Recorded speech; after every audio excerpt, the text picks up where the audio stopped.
Hello and welcome to the New Geek channel.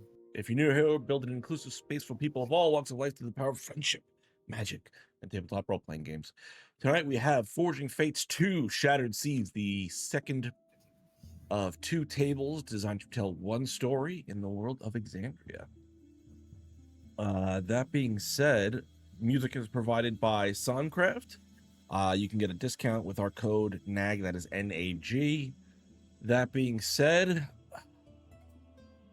anyone got anything going on that they want to shout out?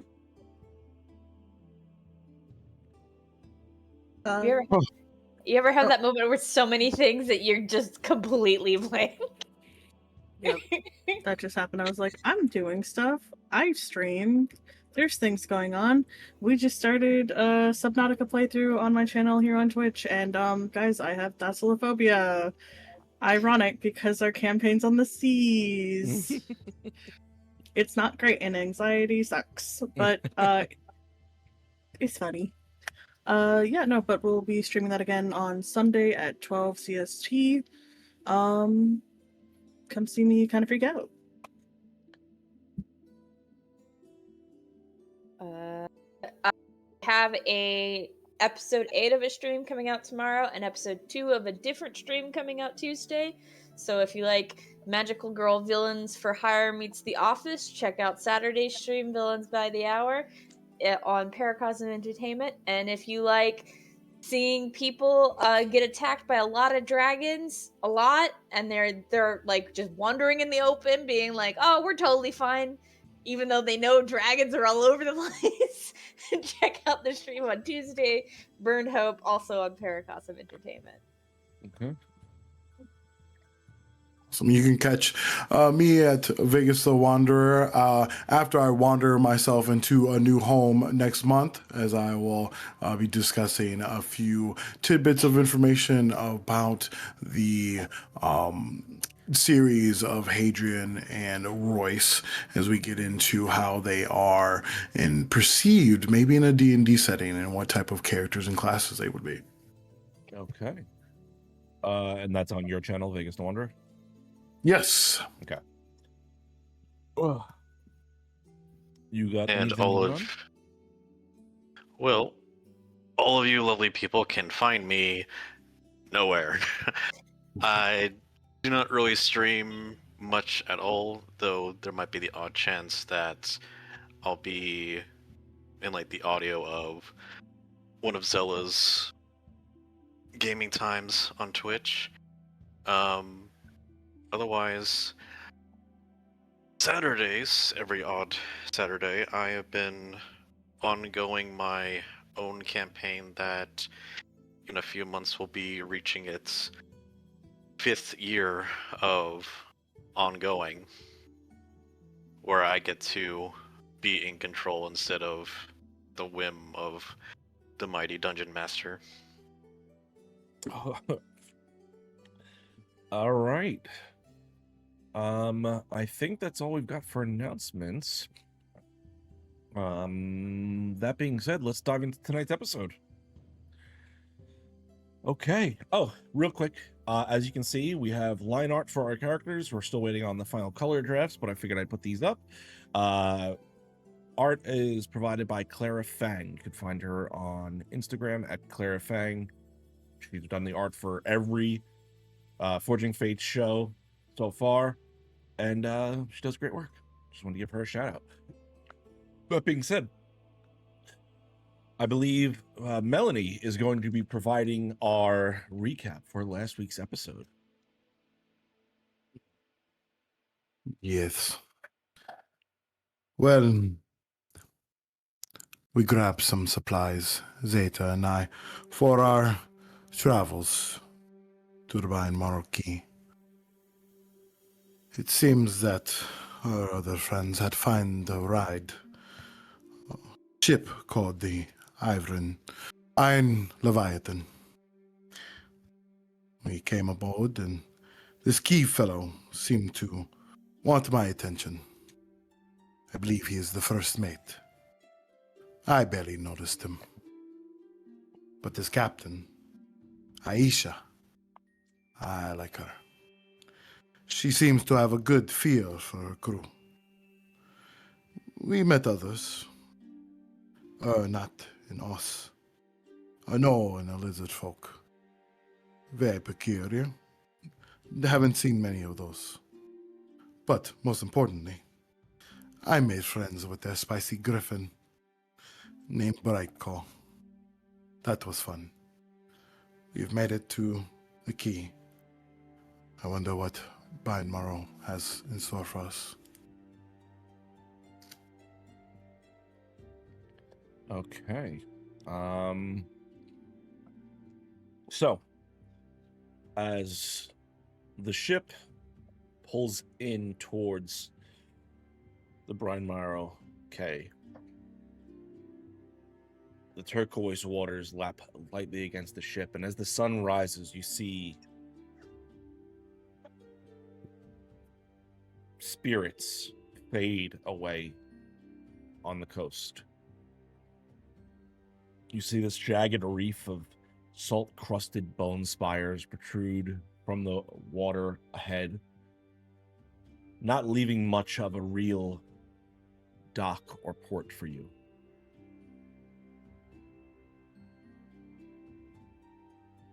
As the spirits fade away, you see a few other denizens walking about, rising up in the early morning sun.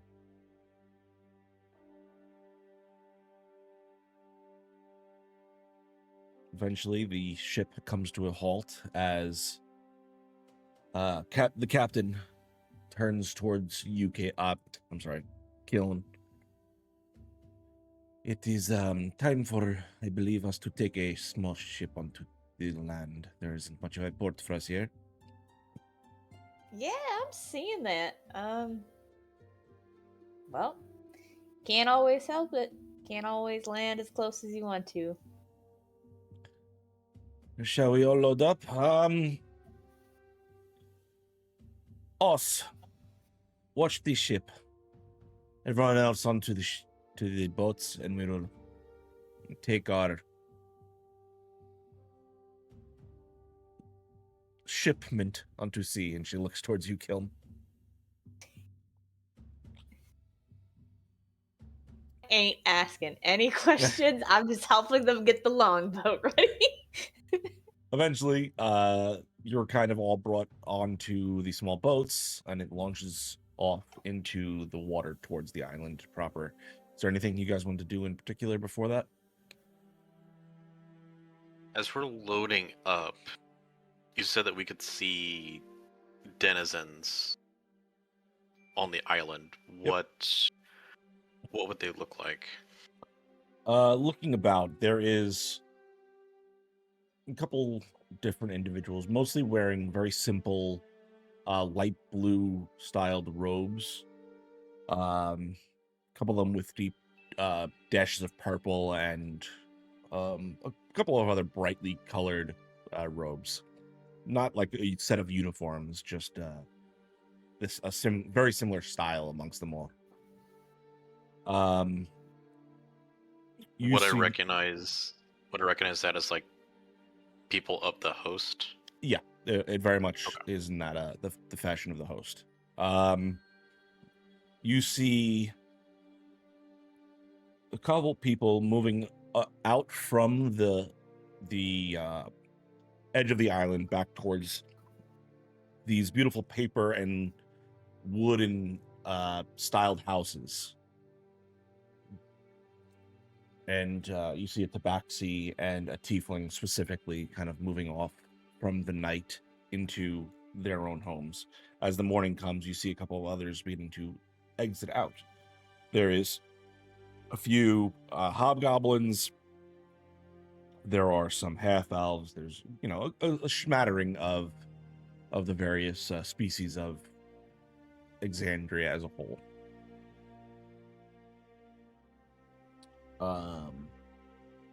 One of the few that sticks out that some of you may not have seen are water genasi and tritons, specifically kind of inhabiting the city in bulk.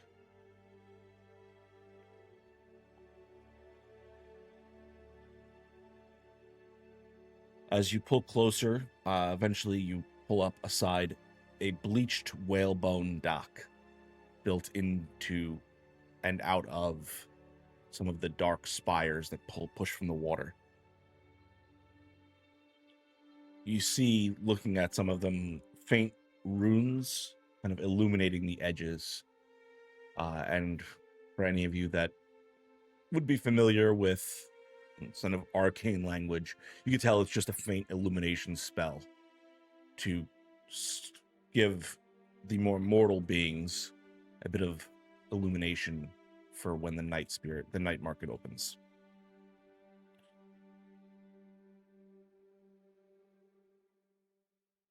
Are any of you carrying any goods or anything like that? Nothing extra from my normal material of adventuring besides like the gunpowder and musket I picked up.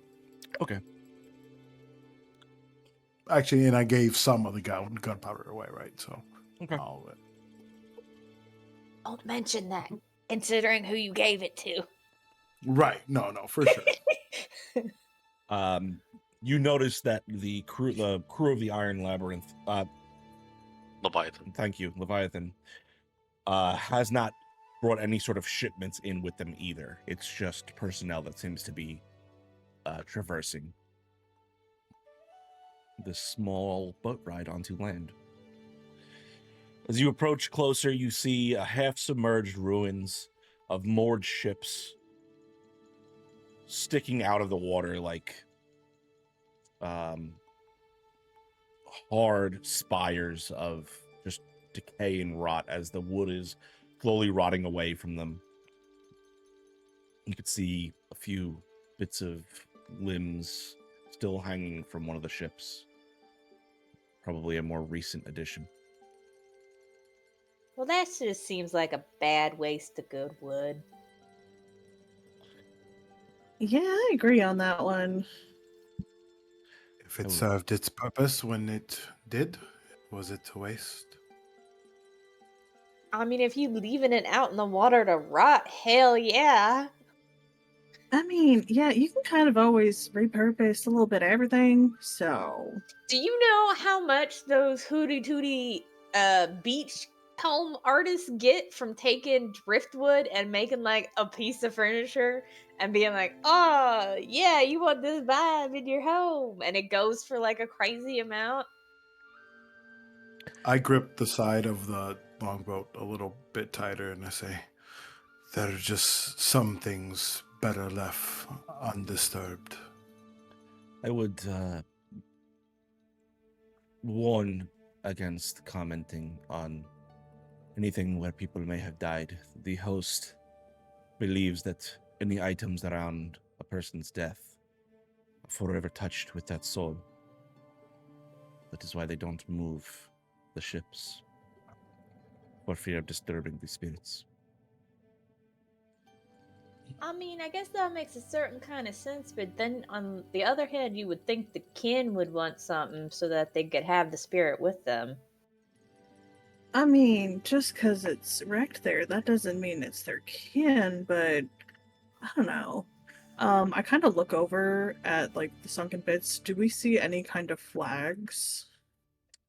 Go ahead and roll a perception check for me.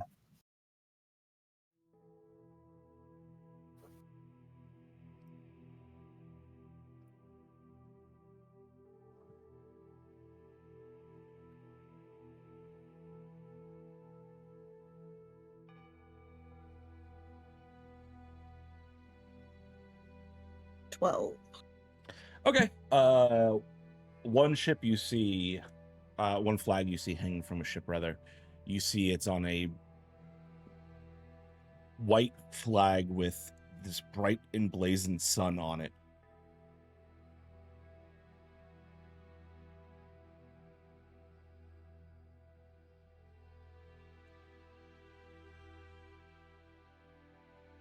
I mean, I don't really recognize the flag, but does that look like any of the host symbols?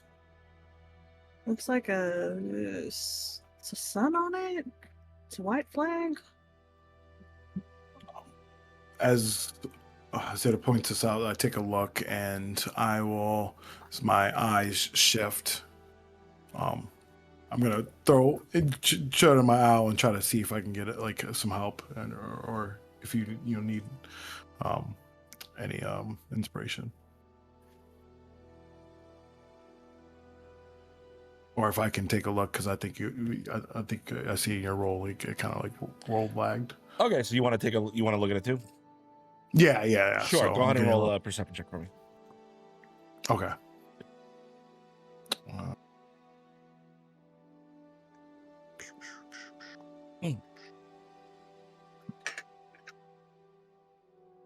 Okay. 19. 19. Okay. As you send off the owl to kind of give a scan around, you can see it's buried underwater a bit, but you can see the back of the ship, and you see it says the Red Dawn across the back of it. Okay. Zima kind of crows out there and gives a squeal. I come back to and cut the Red Dawn. Have any of you heard of it? Well, do we know about it? Yeah. You could roll history checks, everyone. Okay. If it ain't pirate related, I ain't rolling it. 19.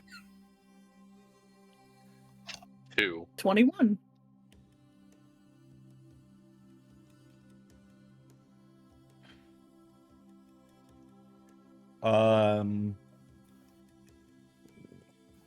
You got Melon and Zida, you were both in the Menagerie Coast, correct? That is correct. Yes. Yeah. That's where I grew up. Okay, if you grew up there, you would have probably seen the ship at one point make its way through. Was pretty unremarkable, just had a group on it. Besides that, nothing. You know, there was a half orc, there was an ASMR, a little rabbit person, and you remember there being a half elf on there too. But besides that, nothing about that is sticking out. Gotcha. Just kind of knew of the crew. Another kind of weird Okay. ragtag crew Yeah. like the one we're with. Okay.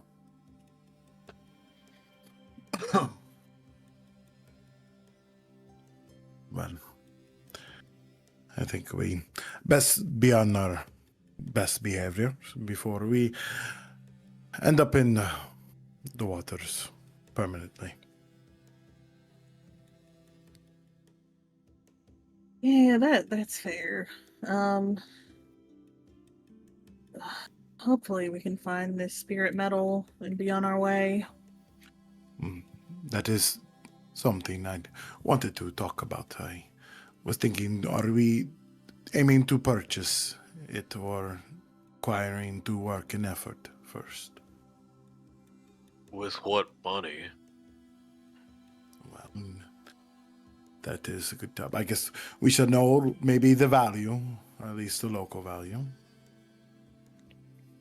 before we, I guess, make any decisions. Yeah, I mean, we ain't wanting to show our hand too early. That feels like a misstep. I think maybe at first we learn about what it does, maybe before we try to procure. I mean, Or I don't honestly give a shit what it does. We just got paid to bring it back. learn about more of the locals or important locals before maybe asking straight wherever it is or how to get it. I mean, there's probably some sort of marketplace or trade post that we could just peruse and hear the local gossip, get some drinks, fly some locals. Would you want me asking about that? I'm gonna be real here, Smog. You have a way of directness which, while a breath of fresh air in some regards, lends itself to a harder sell for most folks. I think what Killen's trying to say is that you're about as bristly as a bugbear. And that's gonna really rub people the wrong way. As pokey as a porcupine. So, Gotta find well, company. Smog. well, you're fantastic at giving gifts and the like. Talking to people, they might find you a little brusque. They ain't no might. I was, you know what, trying to be nice, but you're absolutely right. I mean, I was trying to be nice, and you made it a little bit clearer, but I just want to be fully clear here, Smog.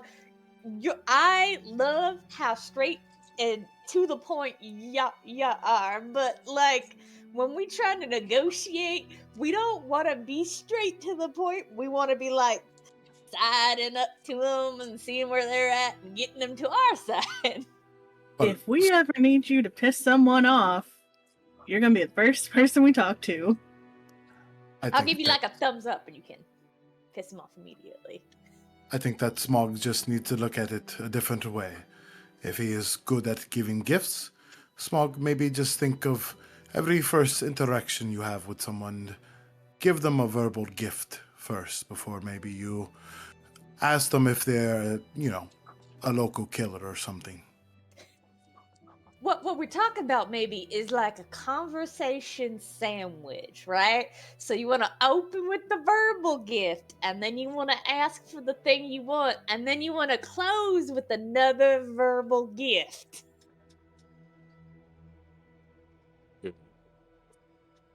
Should I try that? Like, Sure. test? Why don't you just try it on me? How about, okay, all right, I am a seller on market, okay. Hello, good sir. How can I help you today? Hello? You, do you look different in this scenario? I'm whoever I might be. I maybe man short, nice, aqua. Who knows? Come, just I sell her, market. Let's go. Okay. Hello, short blue man. Your skin is very good shade of blue. See, Do you know where Spirit Touch Iron is? let's roll it back a little bit, right? If this is your first interaction, maybe don't go hard sell with the like physical gift, verbal gift. Maybe be like, oh wow, your wares are so diverse and amazing. You honestly probably know what I'm looking for. And then ask, and then verbal compliment. You gotta play to your audience, right? Like, you don't have to always default to like looking good. Okay, try again. Okay, you're selling weapons.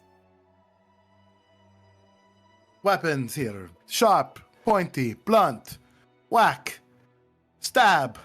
During this whole interaction, I'm just trying so hard to just not laugh and just watching this play out.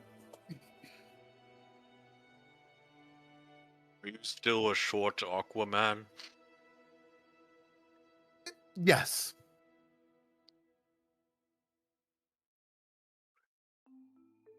Hello, sir. Hello, sir. Would you have any interest in my wares? Yes. What are you making? don't make too much. I procure these weapons from all over. Various types. What, any special types? What looks best for you? You seem big. Do you like something big like you or quick? I'd like to get my hands on something big I can get a good grip on. And so I turn around, like facing the water, and I like have my two hands. You see, like I am getting really into this role, and I am terrible performer. My charisma's crap. But I'm like, think this is for you. Oh. What is it? That's two-handed glaive. I see. I'm just gonna look over my shoulder at this and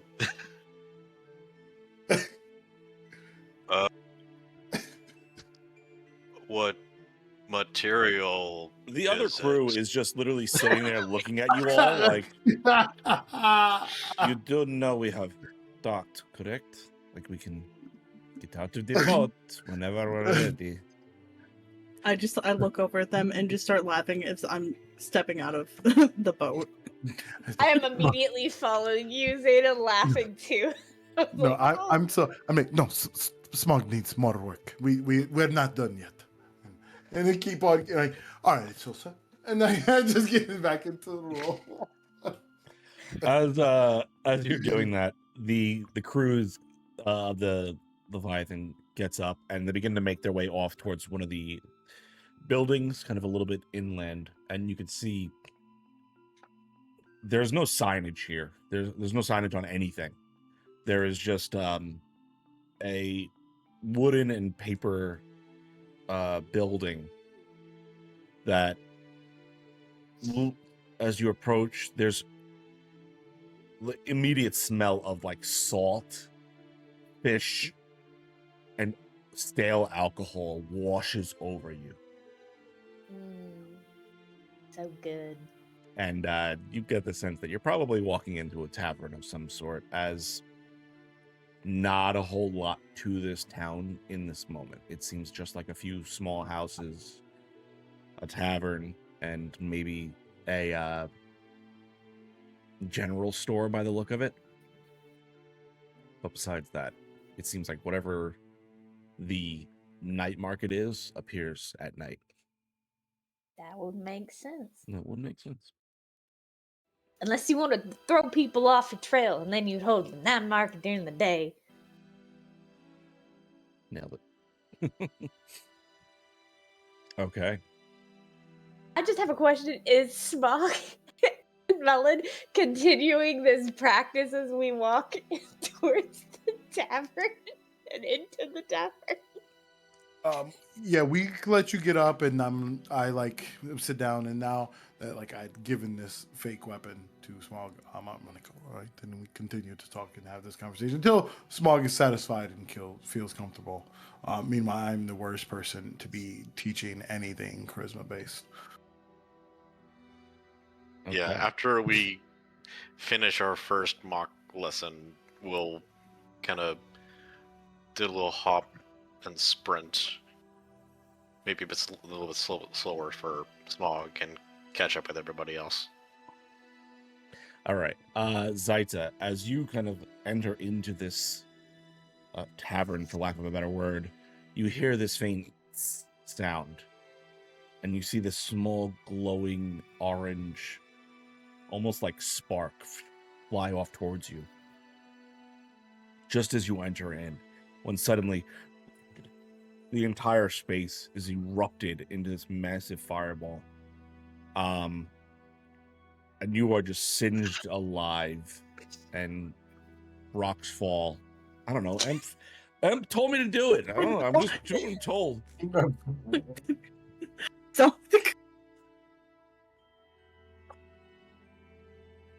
So cute. Oh my god. Anyways, as you enter in, you can see seated at the tavern one of only maybe 2 or 3 patrons, as a lot of them, it seems like this is their these few people in here, at least, this is their night, and they are just coming in after a long day's shift. The hobgoblin in particular, his hair is just greased and stringy, hanging down over his red skin. He's got one of his feet has been completely replaced by this just a wooden like stump, essentially, and his fingers are kind of clasped around this. You're gathering it's a cup, but it looks like a conch shell that has been opened up a bit more, and like a little bit of plaster has been applied to the bottom to make it more like an actual cup. And you see him just taking a big swig out of it as his other hand is just mushing around in some cooked fish and just thumbing it into his mouth.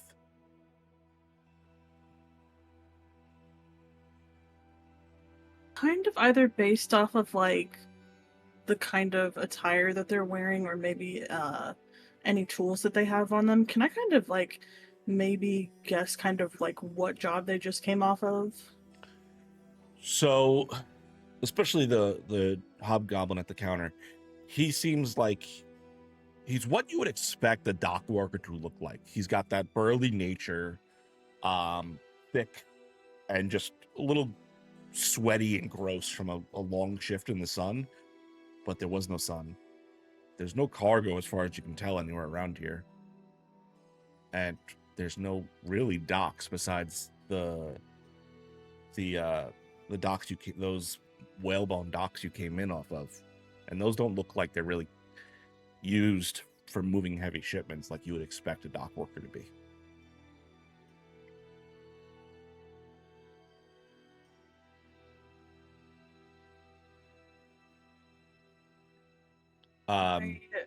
I go ahead and like sit down at the bar. And I'm assuming like there's someone behind the bar. I was just about to say that. As you approach, you see popping out from behind the counter this bulbous-headed, fish-like person.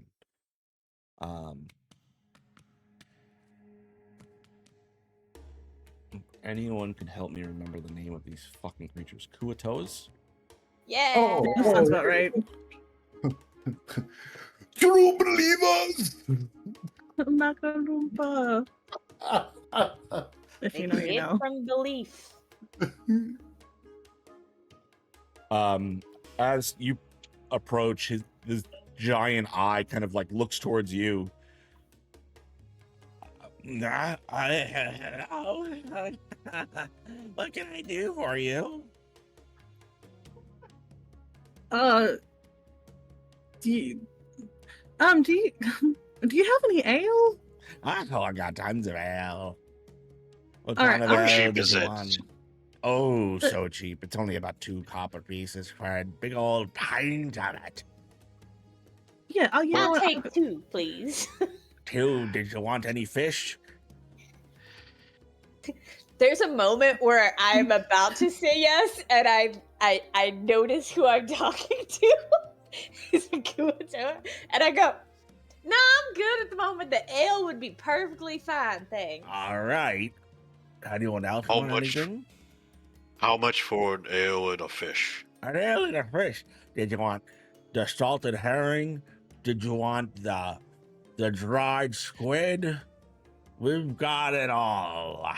Anything you might want, we've got. Had I squid swear, if you in a pick- bit. Any pickled fish around me, just let me know I'm leaving. What's wrong with pickled fish? Immediately wants to order pickled fish. I mean, I didn't want any pickled fish until just now, but like, I'll bring I a mean, now whole that you- jar of it. Now that you mentioned it, I got a hankering. I think I'll take one of the ales and squid. You see her kind of turn, or them rather, I think is probably more appropriate, turn, gather up a couple cups, lay them out, and they grab hold of this small keg, and just begins to dump it across, filling all the You see her as you see them as some of it spills on the counter. They just sweep it off into their hand and just use it to top up your cups. They reach under the counter and pull out this big old, like another smaller cask, and just pop it open, and there's just these brine and fish just floating around in it. Just reaches a hand in, pulls out a few, dumps it on the counter in front of you.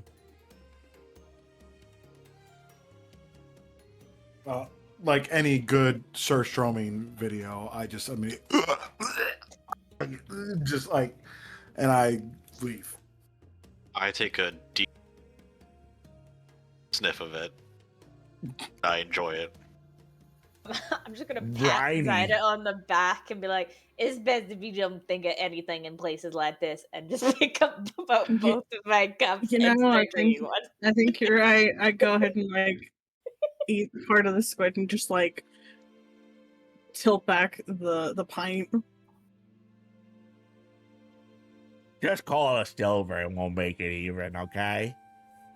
I'll flick a In the silver background. towards them. Thank you. Oh, don't mind our friend back there. She's just not used to this. It's all good. Weak Delicious constitution. stuff. Yeah. I would say bit. That's fair. Come back and I look way lighter than I did just a few moments ago, and I grab the cup, the mug, scoop out the top, as if that's going to change anything, and started chugging it. So, what brings you all here? We've You heard missed the market. we've heard great things about the night market, so we got a little early to check out what's going on. Make sure we're here on time for the next one. Oh, well, you've got a couple hours to wait for the next one.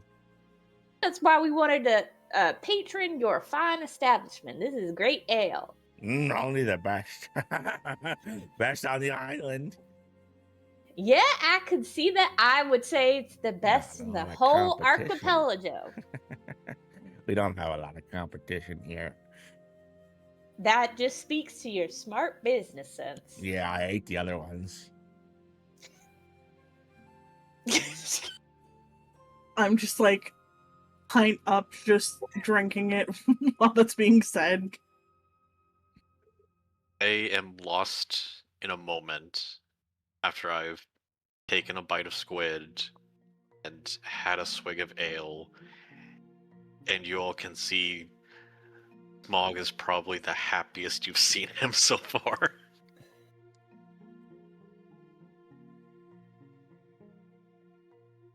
So, we have heard mostly good things about the night market, but I don't know, between me and you, it seems a little mysterious. It's very mysterious. That's one of the selling points.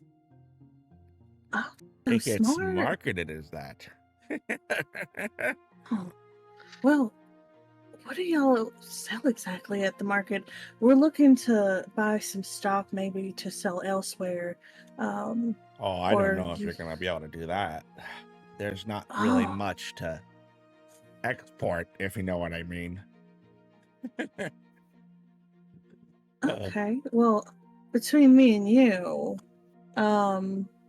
what's coming up at the market? that we Well, you can possibly always get. you can always find dream cages and phantom echoes. Those are always in stock. You may be able to get some relics if that's what you wanted, though. I'd be careful with those. You never know what's attached to them.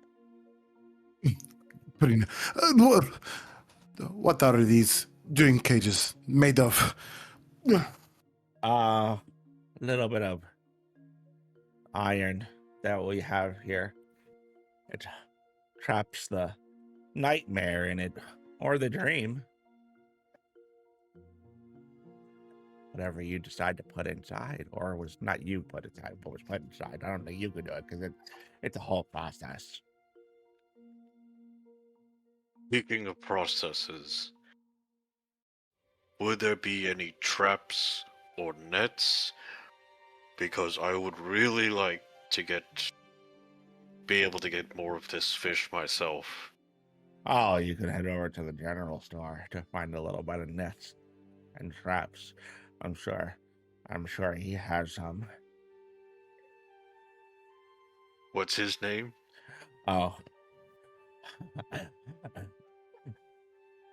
His name. Let's see. What is his name? I don't know.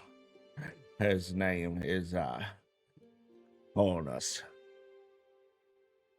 Honus? Honus. Hornus. Honus. Hornus. K-H-O-N-N-O-S.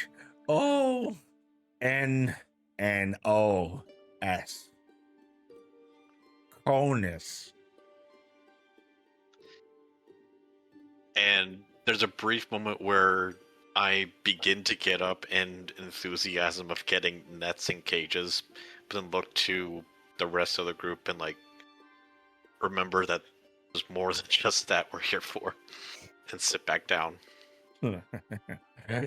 That ale's really good. Already got him falling in his chair. Yeah, I told you it's the best in the archipelago. You get them corner on the market for a I'm good not reason. telling you my recipe. Don't even ask. Well, why would I ask? I would just come here to your fine establishment and drink. This is the first time I've seen you. Well, yeah, Think you're and now I lying to know me. how delicious it is, so I can keep coming back. All right. Don't you get any ideas. I'm watching you. And I'm watching you. Watching me. Watching you.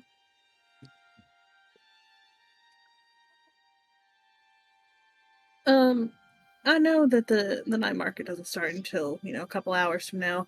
Who's gonna be mostly selling the stuff at the market? Maybe we could talk to him. Well, you're gonna want Gessa. She's the one who usually, Gessa? yeah, she trades the most in the relics. Don't piss off Torque though. He doesn't speak much, but he's always watching everything that happens in the market. Is he like a guard or he's also a seller? Oh, he just makes notes of all the trades that happen in the market. It's his job to just observe the trades. That makes sense. Yeah. Gessa's the one you should worry about. She's a hard seller. She's bitey. I mean, from what you just told us earlier, you're biting too. Yeah, I know. I don't know though. I've lost what we're talking about. Oh, yeah. I don't know some of the spirits' names. They don't like to share much, but they're willing to trade for things, I'm sure. Trade with the spirits. Yeah. You said you knew what the night market was. After hearing the bartender say that, does it perhaps dawn on me that the night market is a bunch of spirits, trading stuff? It's a safe bet. I just kind of nod my head. Yeah, nah, we for sure knew about that, guys, right? Yeah, and I'm gonna flick another silver towards them and be like, and another round for my friends and this lovely crew over there, wherever they are.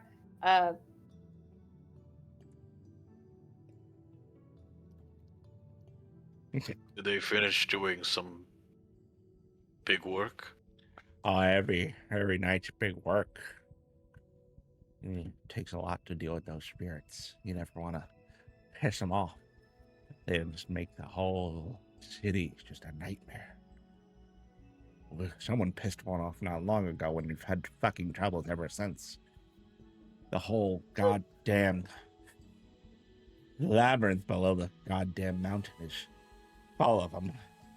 The whole veins, all of the salt veins, is fucking off limit to everyone now because someone fucking pissed off a ghost.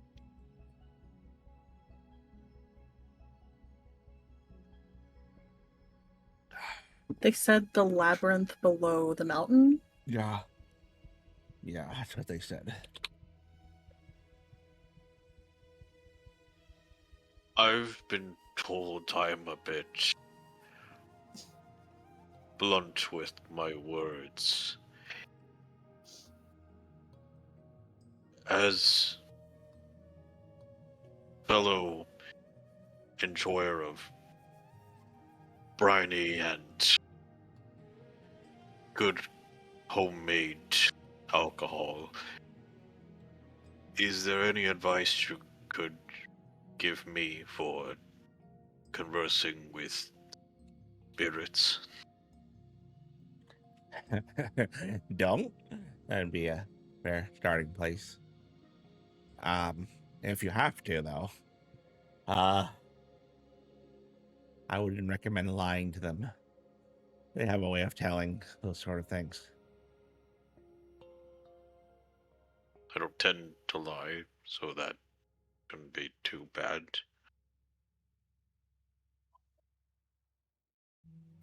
You know, one Is thing there I've thought of? I've never mixed turtle into a soup before. I wonder how that would be. a bit stringier than you would imagine? Ah, okay, that makes sense. Some sticks to like the inside of the shell most times. Unless you boil, but yeah. I just kind of look over, like, slightly mortified that Smog is the one that is describing this. I see your reaction and I can look over. It's not like they're my cousin or something.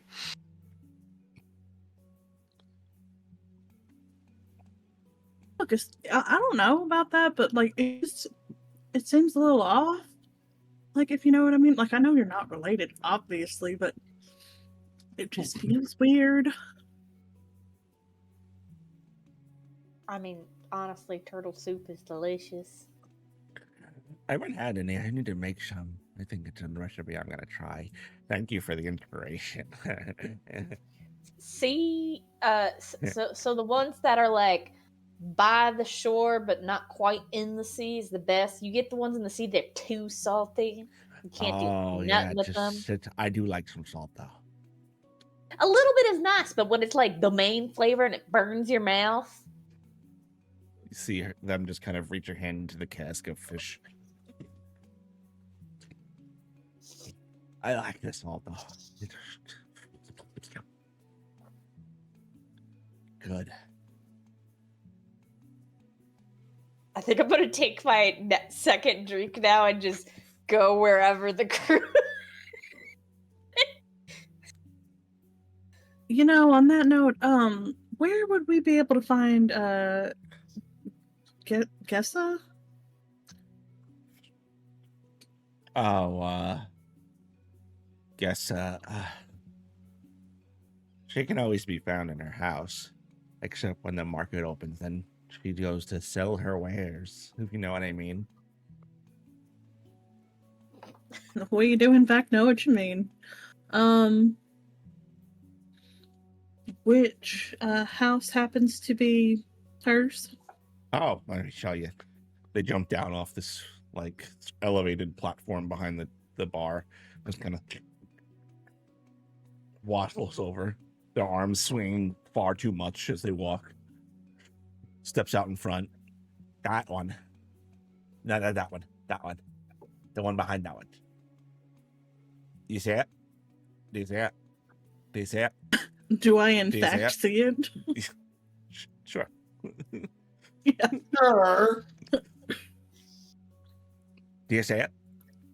Yeah. No, Okay, I think we yeah, I see your house. I think we'll go by the general store for our Okay. friend here and then maybe go talk to Okay. Gessa. I hope.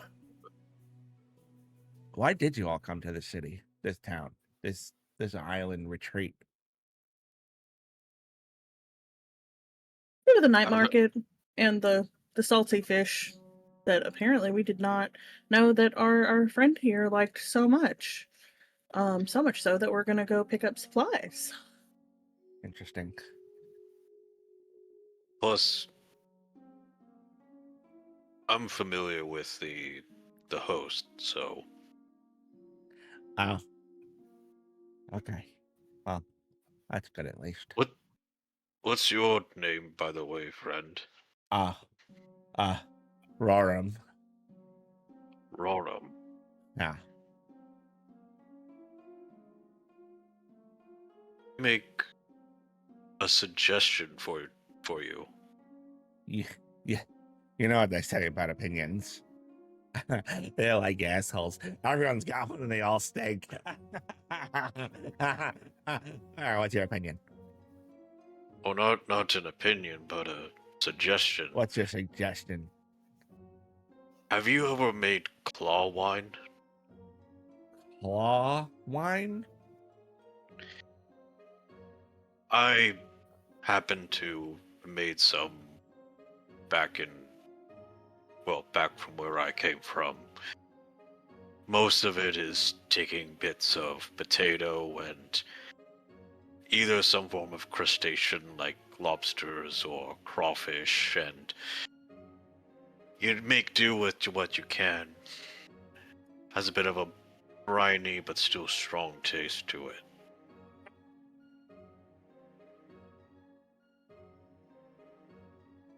Maybe you could add that to your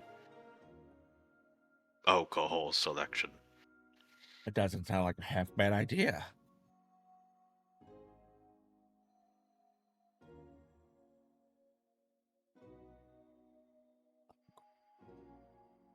I'll look into it. Do you have a recipe on hand?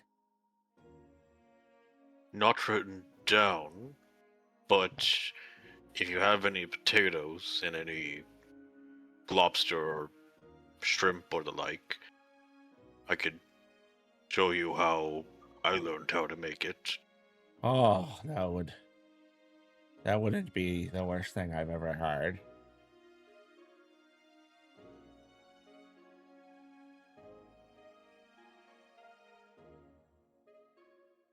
Come on back. I mean, let's go. And I will follow along with him to show him how to make claw wine.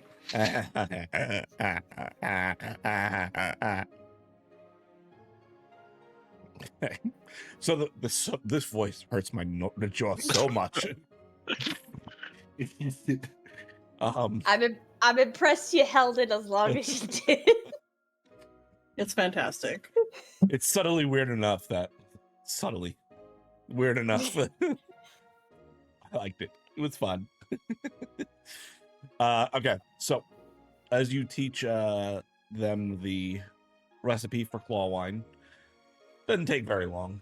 You're able to kind of instruct them through relatively quickly, and they surprisingly pick it up pretty fast.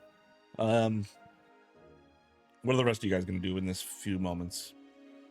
I'm just hanging out with the crew and drinking, Okay. waiting for Smog. When I'm done, I would like to have a cup of claw wine to then offer to everyone else to try. Okay. I'm scared. I'm just making sure that no one, back there is like kind of taking too much interest in us. Roll a perception check for me. People watching department. Ugh. All right.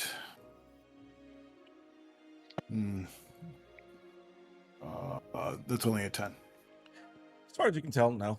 The crew you came in with is kind of taking a moment to enjoy a bit of morning ale, as disgusting as it may be.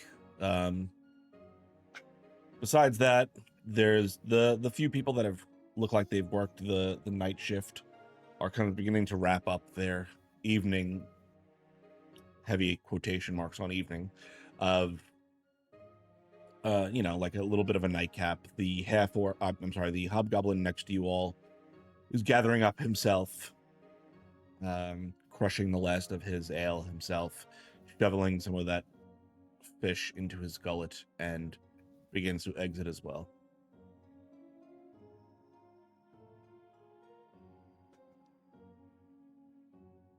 Then Smug reappears with the claw wine. Little lobster claw garnish on like the rim.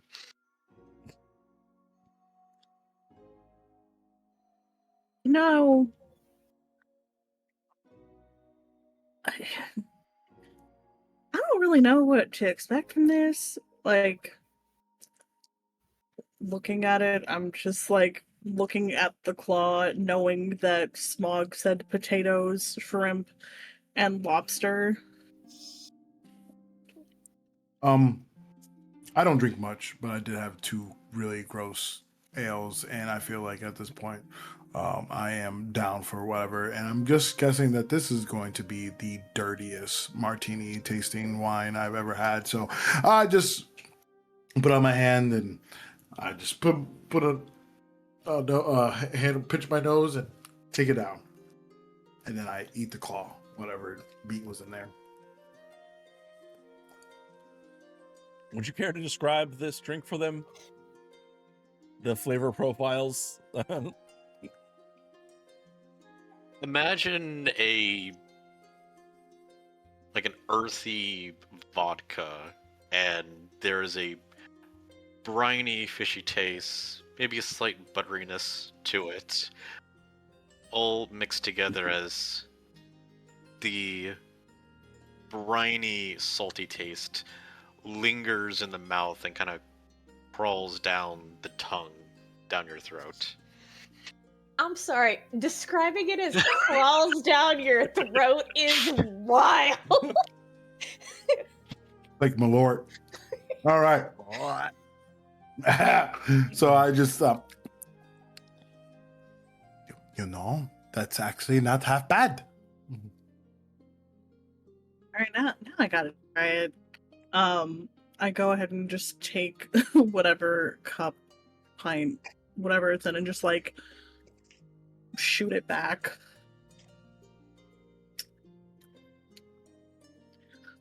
I'm gonna use. It's a little heavy on the salt, like the buttery. There's so much salt though.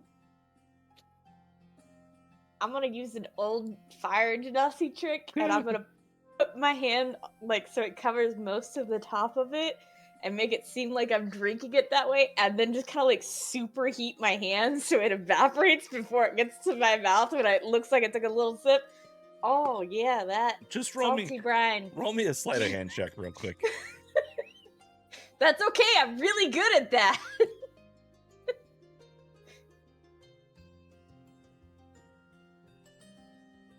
$20. Okay. Non-natural. Smog, roll me a perception check.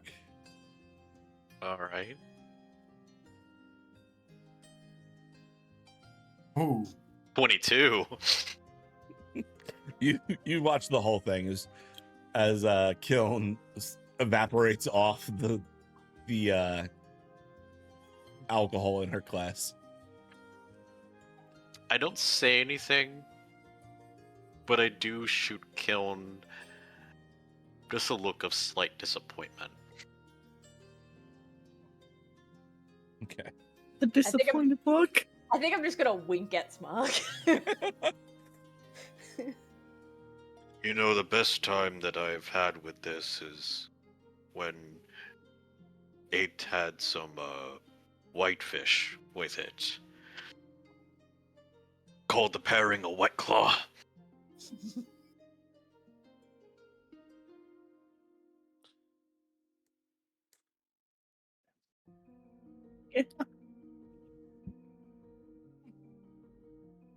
Perhaps if we grab some potatoes and nets and the like. I think we're okay. We'll leave it here for when we visit for this delicious ale and your salty fish, and then your now claw wine. I'm sure will be on the menu. When we come back here, you can have all of that you want, but I don't think it needs to be a regular crew bonding thing. You don't think Aisha and the rest wouldn't enjoy a good White Claw on the ship? Did you say White Claw? Yeah. The White Claw. Yep. Who am I to assume people's proclivities for alcohol? However, when you're on a ship in the middle of the sea, probably don't want to be drinking something that's brine heavy and therefore dehydrating you.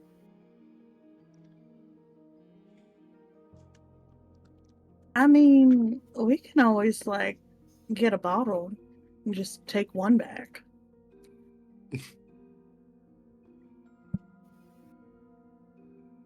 But obviously, still buy all the supplies and we can just like get all the stuff for it later too. Yours usually work better. Sometimes the wine can come out a tiny bit chunky. I am I hate that infinitely so glad much. that I evaporated this drink.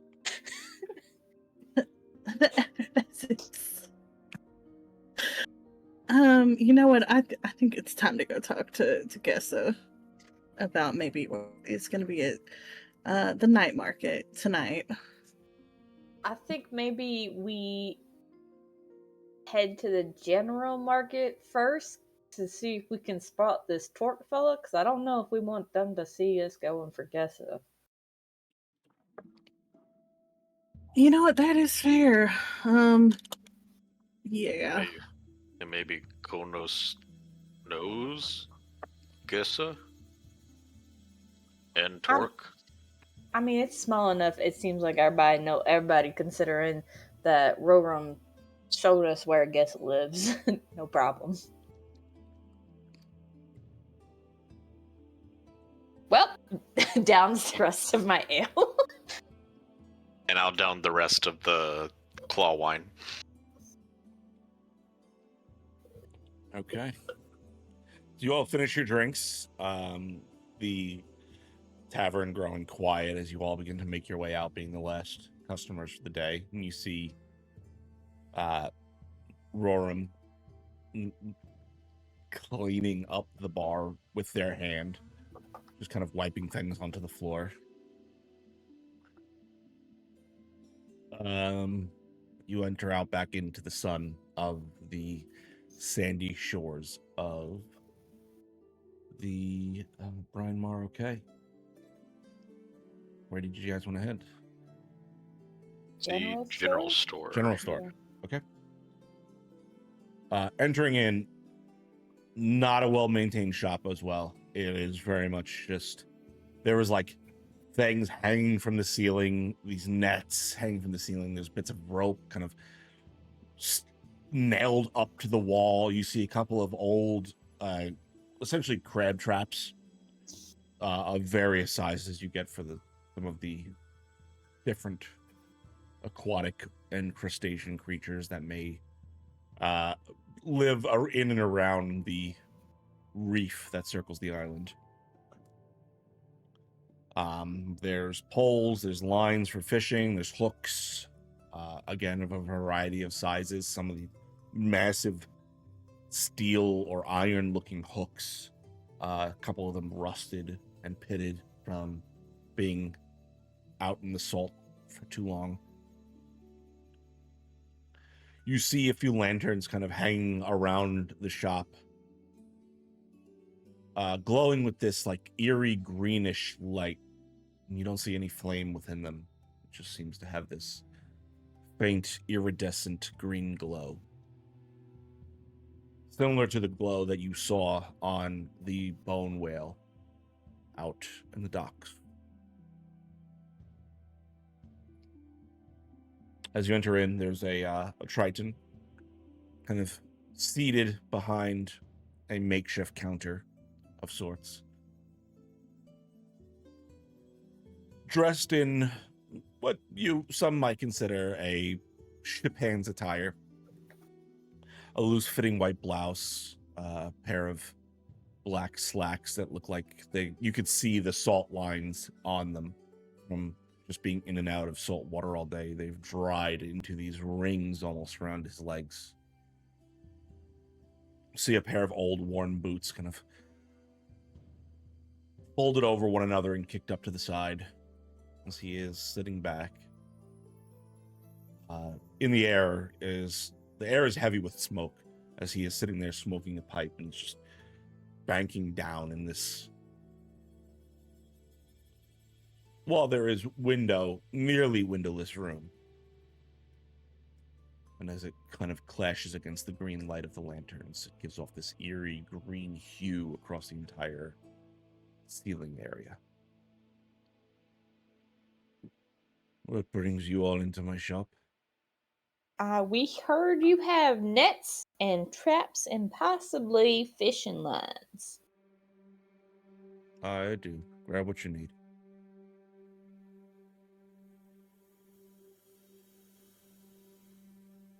I don't think I was expecting that, so that I turned to Spog and I'm like,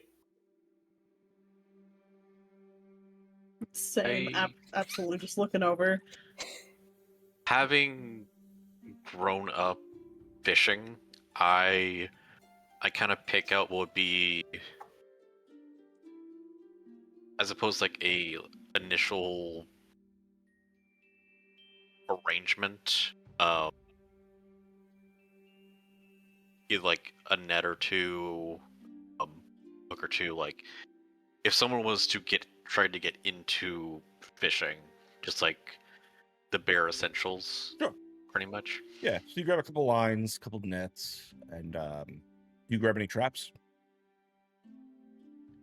Yeah, maybe one or two traps. Sure.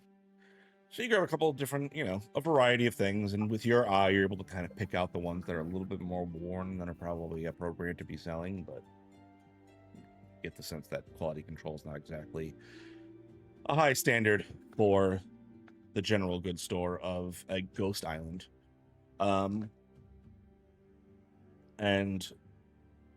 Yeah, you go ahead and depending on. So how much of each did you want to grab, just for inventory's sake? Said two traps. 2 traps are going to cost you silver. Okay, 2 traps.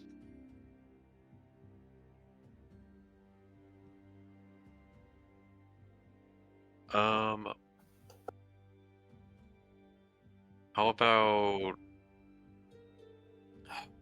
would like each net be? Each net's going to be a copper. Let's do 5 nets. Just because I know there is a net on like typical D&D inventory. These nets are not able to be used in battle at all. They will instantly be destroyed. Just for the viewer. Sure. Like these aren't like D&D battle nets. These are very cheap fishing nets. Only for fishing. Yes. In terms of the hooks, would these be like pole arms with a large fishing hooks on the ends of them, or? So they come in both. You have both fashions here. A few like very crude, like fishing hooks for like grabbing a shark by the mouth if you were to pull one up. Just kind of like lean from the boat kind. Yeah, there's a few of those, and then there are like hooks that can be attached to a string and dumped in the water for fishing. The bigger pole hooks are going to cost you a silver each. And then for the small hooks, it's a copper per hook. I would take one of the pole hooks. Okay. I would take 5 of the regular hooks. So that'd be 5 copper. Yep. and then I would need the line Sure. for the hooks. So for say 500 feet of fishing line, it's going to be 3 copper pieces. 3 copper. Okay. So 3. Okay. So for all, does he have any rope? Yeah, he has regular rope if that's something you're looking for.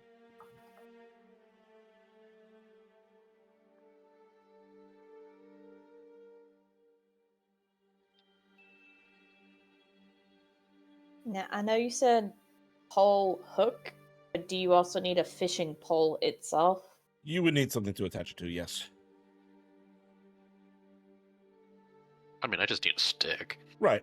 Yeah, you could just use something, makeshift. Like, I could even just tie string at the end of my packed weapon that I summon, and then just use that. Yeah, it's very open to like what you would use. If you want like an official fishing pole, nothing here is going to be extra stat bonuses and like of the like. In the Oh, future, sure. you may find something that is like more adept at fishing, but everything here is going to be the same as if you were to improvise something. If you want a regular just rope, that's going to be 1 gold for the 500 feet of rope. Okay.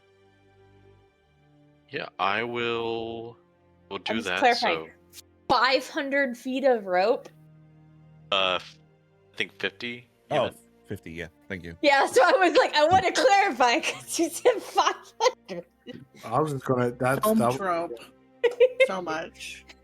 Just buy all his rope and sell it off in other locations. Yeah. Just chunk it into 50.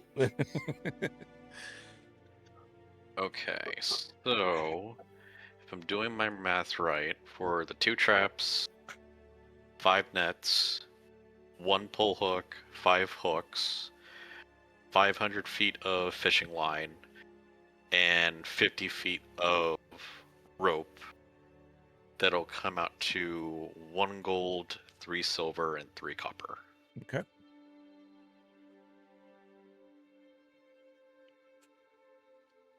As I'm like putting this all away, I kind of look up to Konos. So there's trouble with some labyrinth.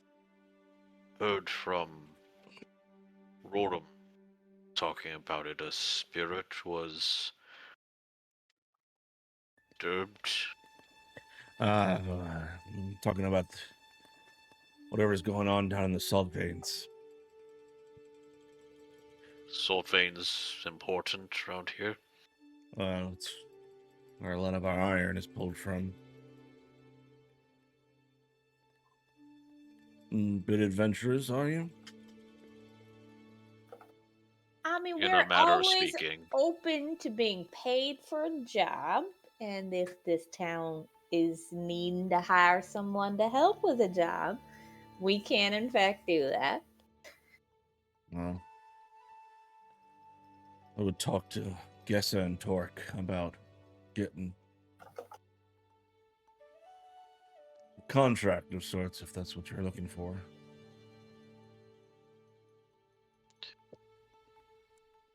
Is it only spirits in the labyrinth, or more? All I know is someone pissed off a ghost and went down there. And ever since, no one's been able to get either in or out.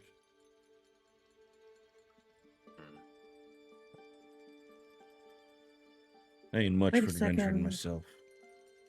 Is there anybody trapped down there? Not anymore, there's not. Alright. Was some tourist one that pissed off the spirit, or? Of course, it's always the tourists. They thought they'd go and steal from one of those ships out in out by the docks. Didn't end well for them. It hasn't ended well for most of us here.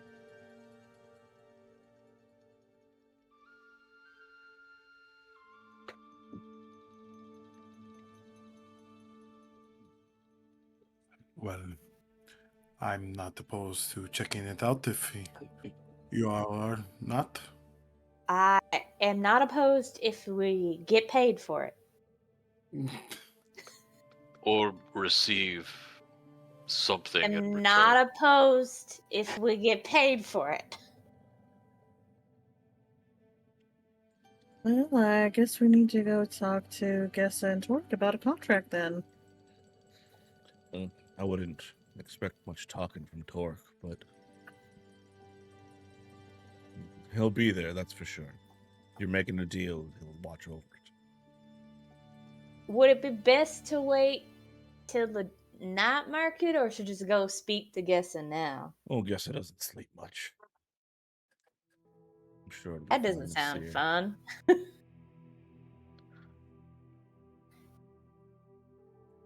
Wait, does that mean that Torque and Gessa are together if he'll be there to watch us have the Oh, conversation? no. You'll have to get them separately and bring them to one location.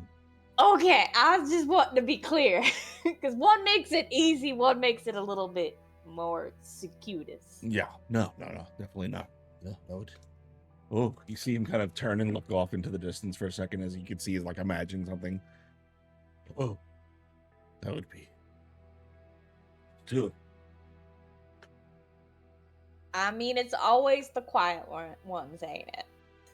And what does Gessa look like and what does Torque look like? Just so we know we have the proper people. How do I describe Gessa? Torque's easy.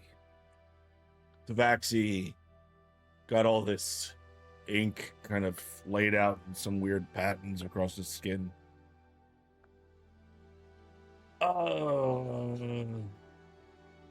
Guess might be a tiefling. Yeah, Tieflin. Her jaw's kind of broken and dislocated. She doesn't move her mouth much, but God, does she talk?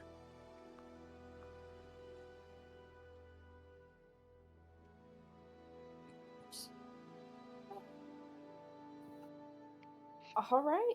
Well, thank you so much for the fishing gear for my dear friend Smog here, and your pipe smells fantastic. Thank you. Just gonna All right. Homer Simpson my way out of this store. As you all exit out and get ready to head off to your next location, we're going to jump to a quick break because I've got to use the bathroom. We'll be right back.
Welcome back, everyone.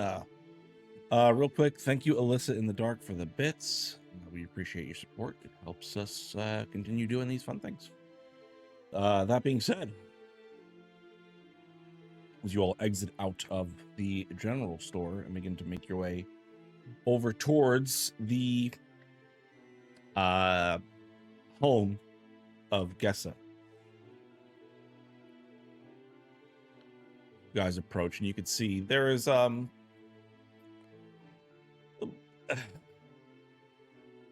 there is a maintained house, but as is with most of the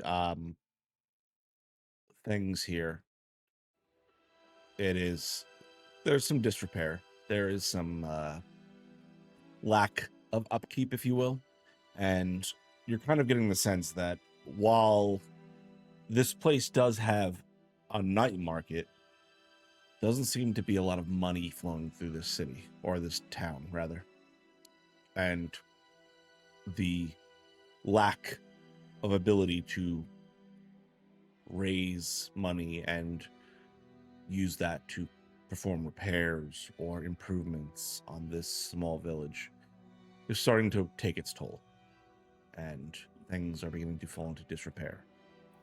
And even though there is a plethora of supplies, Pumpkin, not 100 feet away, this city is bound to tradition or threat that makes it stagnant and falling down into this state it's in. But as you approach, you can see a few tears in the paper mache that is the walls of a lot of Guess's house. And if you wanted to peek in, you could, but otherwise you find the door that would allow you to knock and draw her attention. I would go to knock on it. Okay.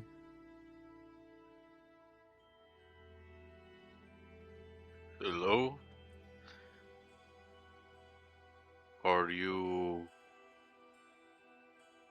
like... Essa?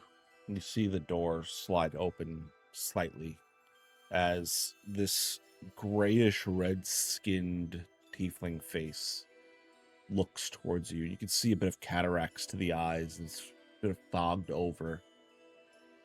You see the jaw is distended and dislocated, hanging off to one side, unable to close even, as the dry air has completely infected the mouth, as her teeth are cracked and dried and yellowed. Her tongue is shriveled in her mouth. And you hear in your head, Good evening. What can I do for you all? Ooh, that's a little unsettling at first. It's more, what can we do for you? We heard you have some issues with some spirit-like entities in your salt veins, and we were directed here to gather you and Torque together to talk about maybe getting a contract together to help you deal with it. Are you all adventurers? In a manner of speaking. Whatever you pay us to be. Well, I'm a monster hunter by trade, so working contracts is what I do. And her eyes have not blinked once since the door is opening. You see it slide open a bit more. And as it does, you see bits of her bone have rotted through the flesh and begin to protrude from the skin. The hand, as it pushes the door back, is completely just bone and tendon. You can see exposed bone through her forearm as this almost nearly entirely skeletal hand comes to rest at her side. Her tail flicks behind her, but a good portion of it is torn away, leaving exposed rotting muscle. Oh, observing this, I thought maybe it was, at first a, battle or something, but this is like an affliction. Can I tell what the maybe is afflicting them? Roll a medicine check or a skill that you're thinking of and you want to apply. Medicine would probably be what I'd be looking for. So I am proficient in it, even though it's not the best. I'll take a 19 though. They are afflicted by the disease of undeath. Oh, word. Oh, so they are just straight up like undead. Yeah, as far as It definitely sounded like there wasn't a lot of meat on the bones. Yeah. Yeah, looking at them, they are fairly confident that they're a zombie of some sort, or some sort of undead entity that is operating in this space. Yeah, I'll kind of keep that to myself for now, and just talk as normal, and so kind of taken aback, and I'm like, so I think we're willing to help if possible. There's something, and then I'll let you continue. But allowing access to the labyrinth. Please enter into my home. Kind of steps aside and motions with one hand that is slightly more muscular, though the skin is gray and rotted. I'll do a tiny little bow with my head before entering inside. As you enter in, you can you're overcome with the smell of incense burning, and you don't smell the rotting flesh at all. If it is coming from her, you don't smell rotting fleshes. How do I mean to say that? As the smells of just incense and the sea are flowing throughout this entire home, and the air above is kind of thick with it as it's banking down slightly. Almost as you enter in, it's almost like a smoke room in here, as the air is so thick with this incense that it's almost hard to breathe. She lets all of you in. Does everyone enter in? Yeah, I'm gonna enter in and just kind of take a quick look around to make sure we ain't entering the situation that we're gonna break rule number 1 in. Roll a perception check for me. And what are you looking for exactly? I'm just making sure we're not about to get jumped. Okay. Because rule number 1 is don't die. That's a 12. A 12. Okay. Looking around, you don't see anything that would suggest that there are other entities here. You don't see anything that sticks out as like this being some sort of ambush. It is a very simple home. You see a bit of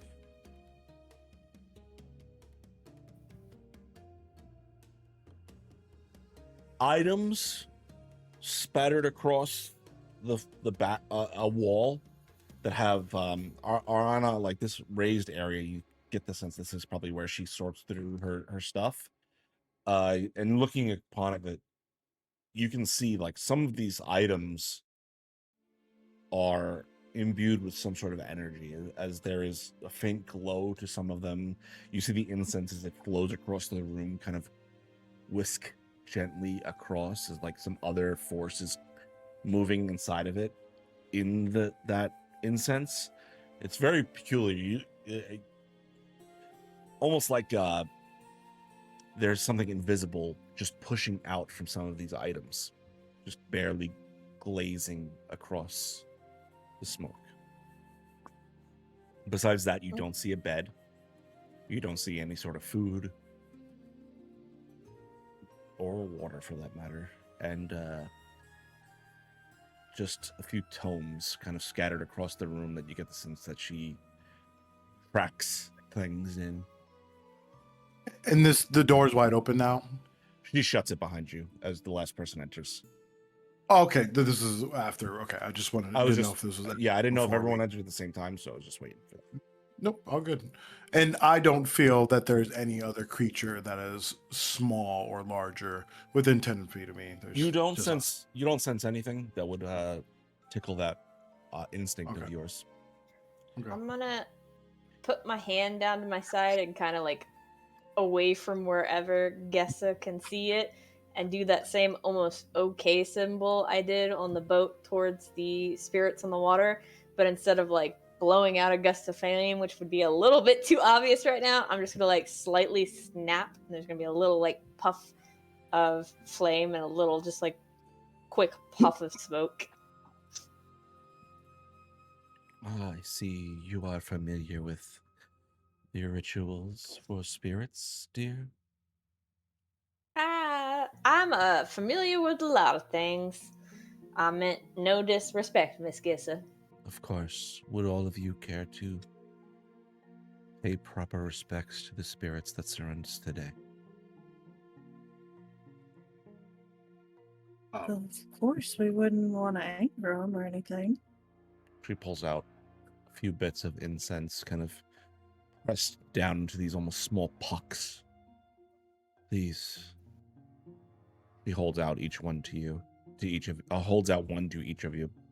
Please, light these for the spirits. I will grab one, and I'm taking that, seeing that there is a few lit already. I'll take one and then use one that's already lit to kind of light mine, and then then you use that lit part to kind of go over to Zeta, and give them the opportunity to light theirs from there if they want to. Yeah, I'll go ahead and light it up. What does the incense look like it's made out of? Roll a nature or a medicine check for me, or something else that you think may be appropriate. I'll go ahead and do a nature. Sure. 12.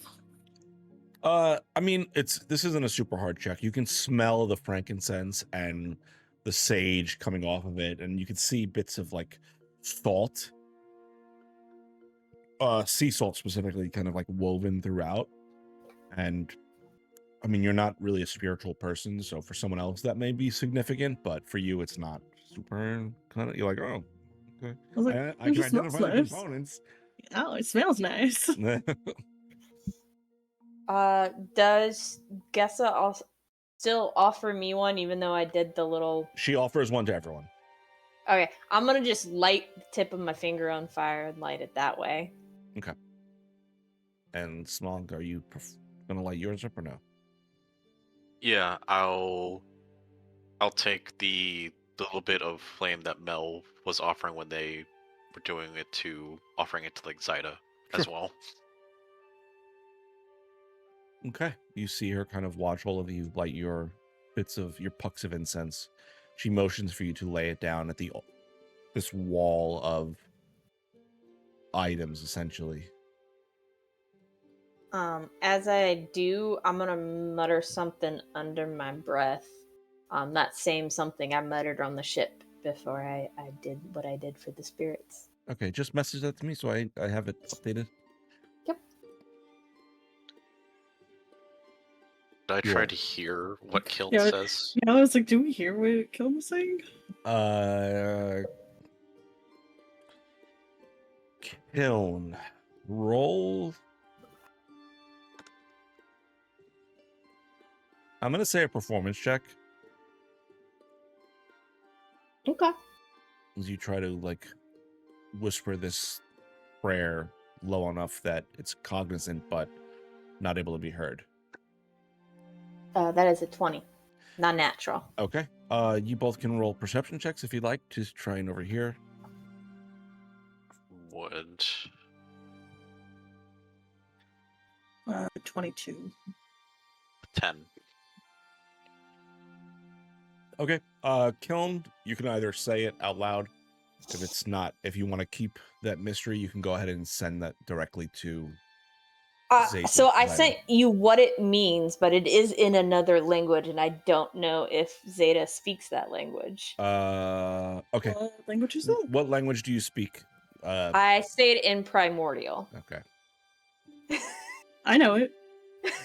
Okay. That was my throwaway pick on my languages, guys. Probably a good throwaway pick, I'm gonna be honest. Ironically That's enough, a great one to choose. I also know Primordial as my second language. That's so funny. I knew you did, but you didn't get it. That's why I was like, did Zeta get it? Oh. And I will say this version of it sounds almost, since you do pick it up, Zeta, almost like a little bit of like a light sound of like crackling fire. Yeah. Not like from a religious sense, because if that had any like religious kind of meaning, I probably just would not know. But like from like maybe a textbook kind of sense, have I read that or heard that anywhere?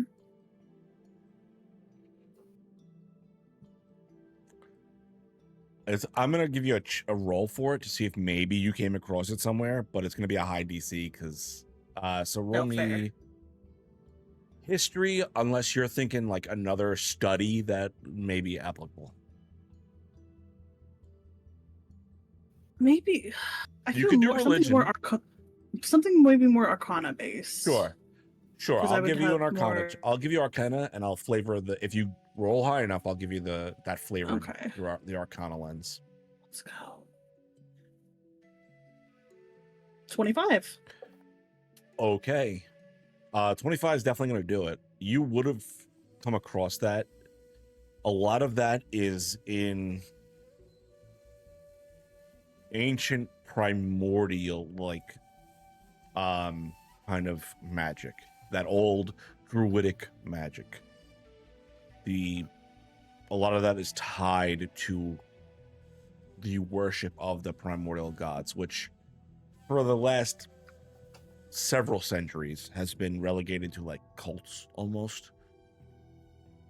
Though ever since the volcano in the Iron Throne seat erupted, it's been getting used a little bit more. But again, it's still a super rare term that you...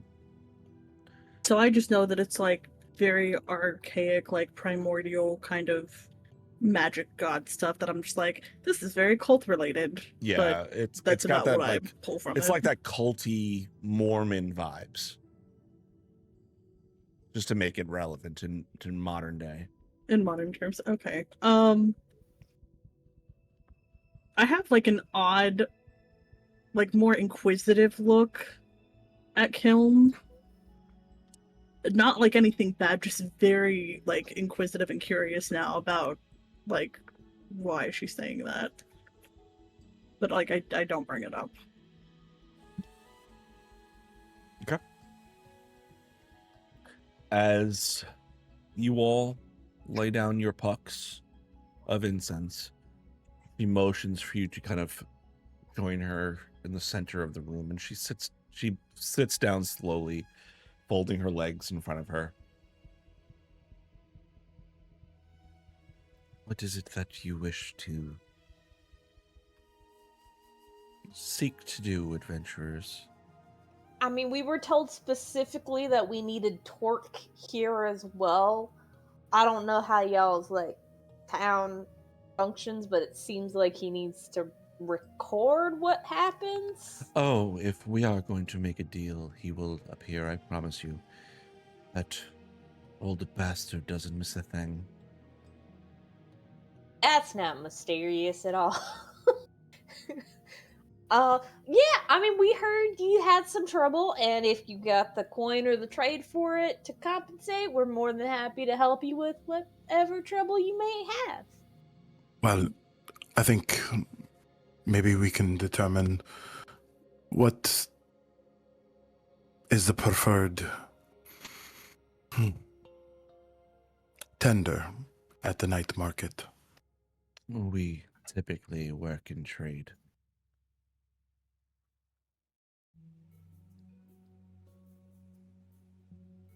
I mean, what she got to offer for trade on contract then? Oh. As you can see, I have several relics that have been touched by spirits. If that is something you are interested in. Though, I think you may have something touched already. Yourself, and see her look towards you, Kiln. I'm just gonna give a little bit of a awkward smile. Yeah. So we're interested a little bit in these relics that we've been hearing about. A little bit of these dream cages. And some. We've also been hearing some tell of some spirit touched iron, which seems like a little bit more of a raw thing that can be formed into stuff. I'd be interested to see what your offering between those three things are. Well, the iron, unfortunately, I can't offer because it is where the entity that has been slighted resides. So I'm unable to procure any for you, though if you were to defeat this creature and sought to mine some for yourself, that would be amenable. Yeah, so agreement that if we do get rid of it, we can mine some of the spirit touched iron. Seems like a good starting offer. And it seems like maybe some of our friends might like a dream catcher or cage thing and some relics. I know Melon seemed real interested in that dream cage. Is that something you are interested in? It seems like it may be useful. Well, if you are to defeat this creature, how much iron did you seek to remove from the cage, from the caves? I mean, Oh, probably I'm gonna leave that weight of discussion to Zeta, because as a tinkerer on our group, I'm assuming you know the difference between ores and ingots and weights and all that jazz. I just sail the ship. I like just lean into Zeta. Well, I think he only needed a little bit, but you should take some for yourself. I kind of sit there and contemplate for a minute. And I think Dylan tries to catch your eye and just subtly be like,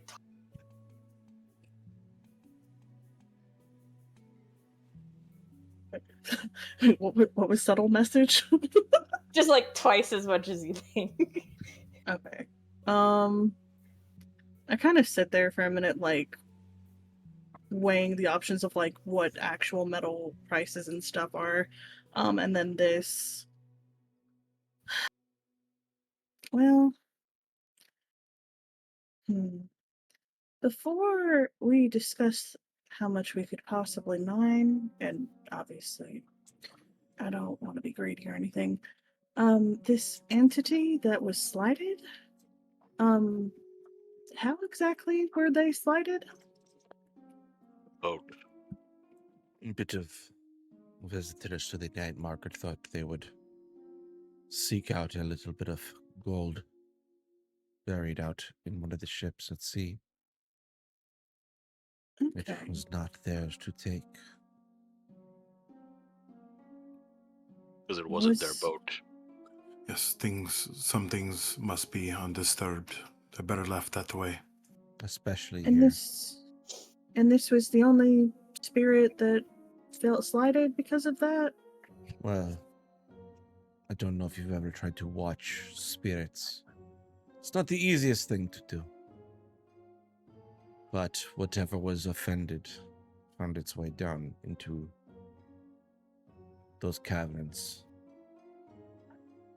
And it found something down there that is able to possess. And no one has been able to go in or out of the caves since then. All right. As far as the bars, we can take care of possibly whatever issue is down there. I'm thinking maybe 6 bars, and perhaps kind of like looking around. Perhaps we can help fix up anything around town. If the bars, if you want us to smelt it into ingots, that will take several days. If you are willing mean, to work for those that's- days as well. Yeah, several days worth of us helping fix up whatever might be broken. Are there no people, or not a lot of people in town that know how to repair and do handiwork? A lot of us are busy with the dealings at the night market and the rituals required for that.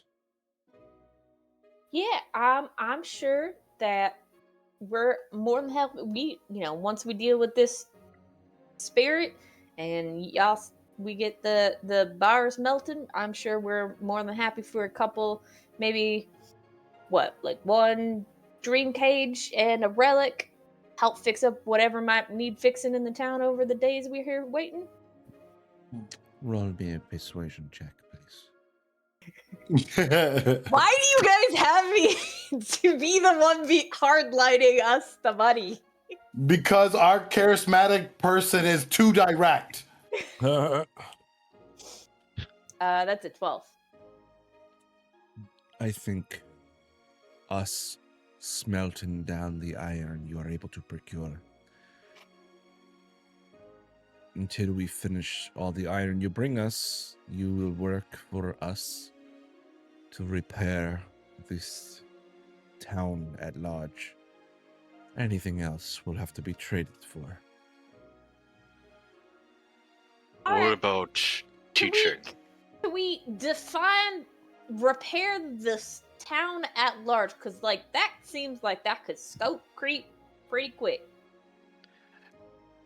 I mean, there's only about 7 buildings. Okay, see, that's a lot more defined. 7 buildings. Okay. I understand you said the night market takes good amount of work and attention. Would it be possible for even 2 in town to maybe learn how I've learned how to take and keep things in shape? In the village I grew up in, I was the handyman of sorts.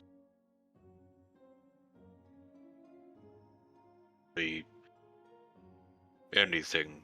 Doors, walls, roofs.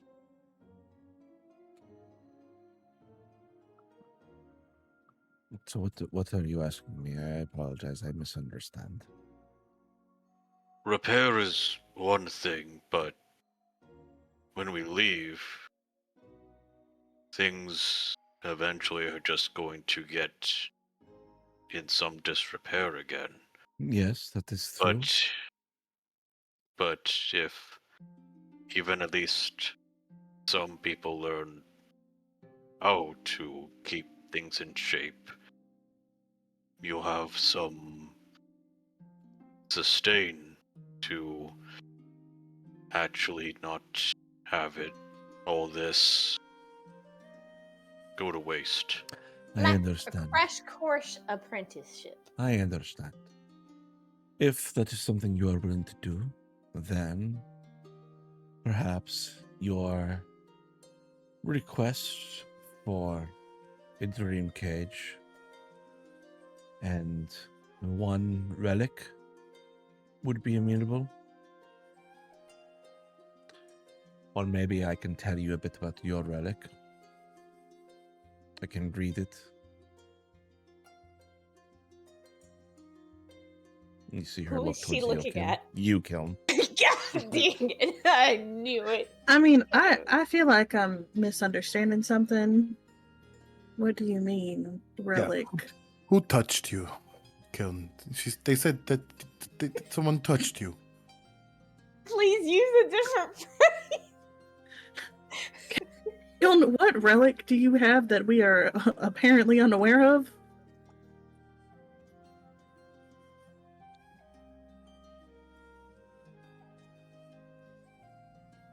I'm assuming that our dear guesser friend here is talking about my sword. More than likely.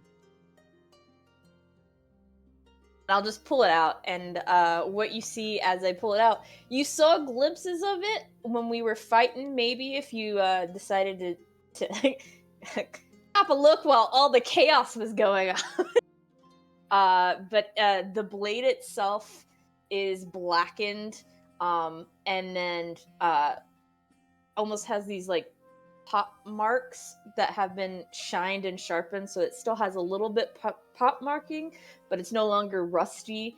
But it's very textured. The pommel is like a dull fire agate with a gold ball sized like ending to it, and the grip looks like melted slag.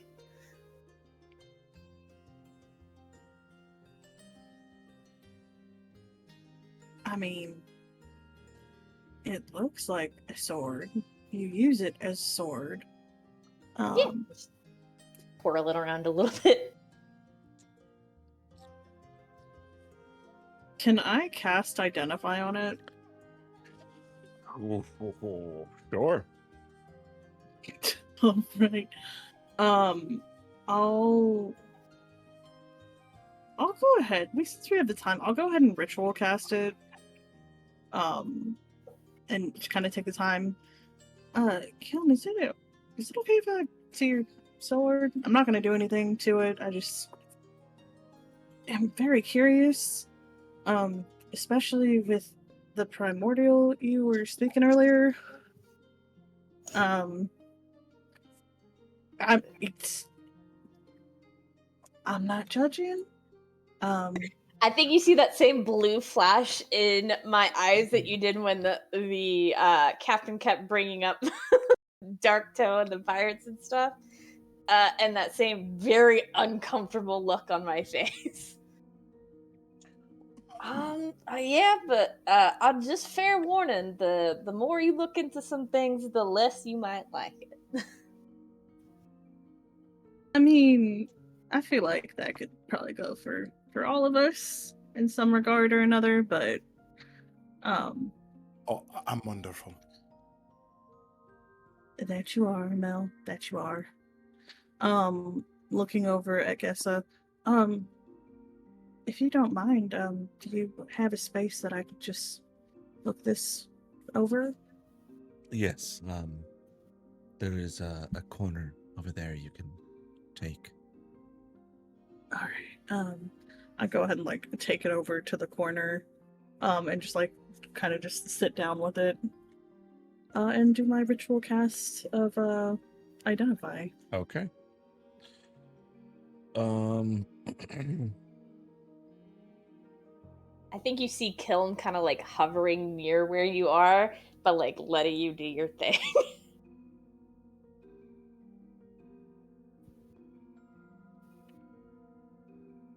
Yeah, as I start to work, I kind of roll up both of my sleeves, and I start kind of tinkering with my arm a bit, and just kind of adjusting some of the bolts and stuff. All right, it's been a while since I did this. Okay. So, as you begin to cast Identify, describe for me what your Identify looks like to begin with.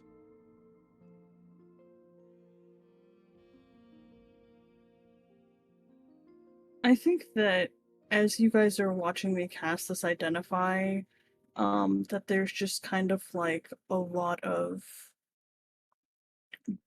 kind of like almost like ethereal kind of blue wisps like coming from my metal arm.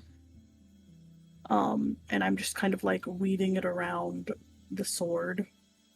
Just trying to like maybe like in these kind of like runic patterns, trying to decipher everything that's going on with the sword. Okay. As you begin to enter into the spirit of the sword and pull that information out of it, this is a +1 sword, +1 scimitar. It has the vicious weapon property, which means it deals extra damage on criticals. And there is something else inside of it. You see this small ember, almost like a bit of a spark of lava rock that is still hot, buried inside of the blade of the sword. It's sleeping, whatever it is. You can sense that soul in there. And you could tell that there is a consciousness to this blade that is asleep.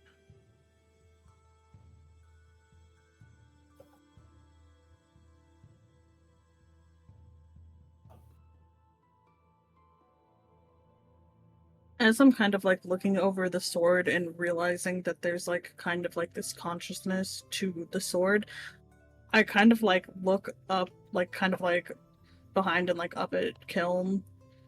Do you know what you're carrying?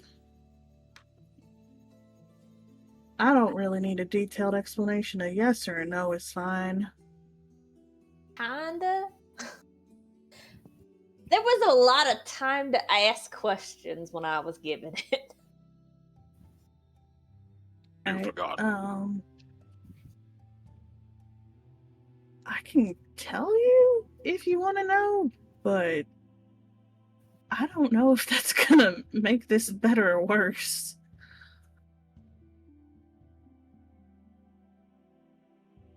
I mean, at this point, my life is just full of weirdness. Why not add one more thing to it? There's something like in the blade, like a, a consciousness, like a soul.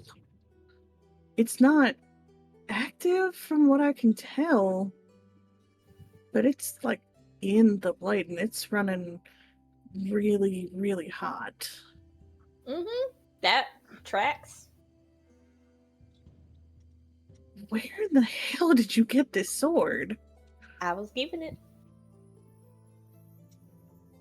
By who? Who just has a sentient sword? I was given it by my mom. My mama said it was an old sword that belonged to an ancestor. That's all I know. Mama said. Mama said. Hey. All right. I mean, I would be real careful about waking up whatever's in it, but yeah. I like look over towards Gessa. Are these the kind of relics that you deal in? I mean, there are spirits attached to all of the relics we have here. Like the Phantom Echo? Yes. Sorry, I have knowledge of a number of things, and not about a lot of other things. What is one, if that's okay to ask? A phantom echo? Yes. Oh, that's merely bottled emotions. Some are attached to weapons and have a bit of consciousness to them. Others, we just have these bits of echo of emotions that you can use to help with rituals or release into yourself to gain advantage. Should you seek to deceive or intimidate someone?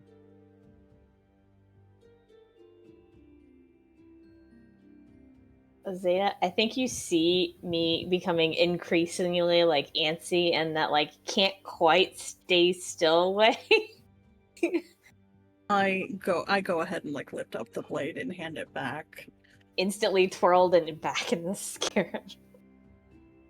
All right, well, I mean, that wasn't so bad, I guess. I feel like I have more questions now, like a lot more. Yeah, I'm gonna be real. The more questions you ask and get answered, you're probably just gonna have more questions.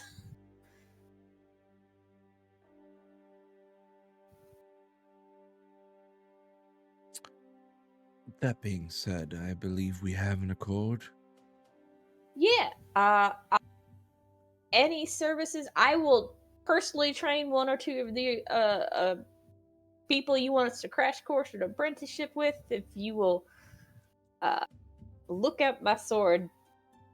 Sounds weird to say out loud. I'm sorry. I will attempt to awaken the spirit inside of it.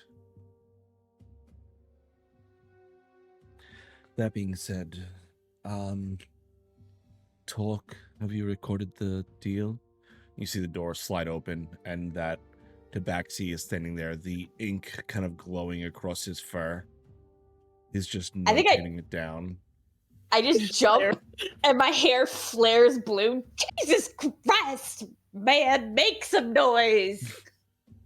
He doesn't say No. anything to Yeah. you. He's just notating down on his fur in this glowing ink.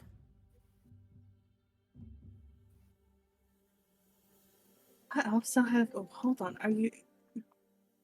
He's writing on his arm. Yep. They did say he had weird ink on them. So, All right. did I know where this person came in from?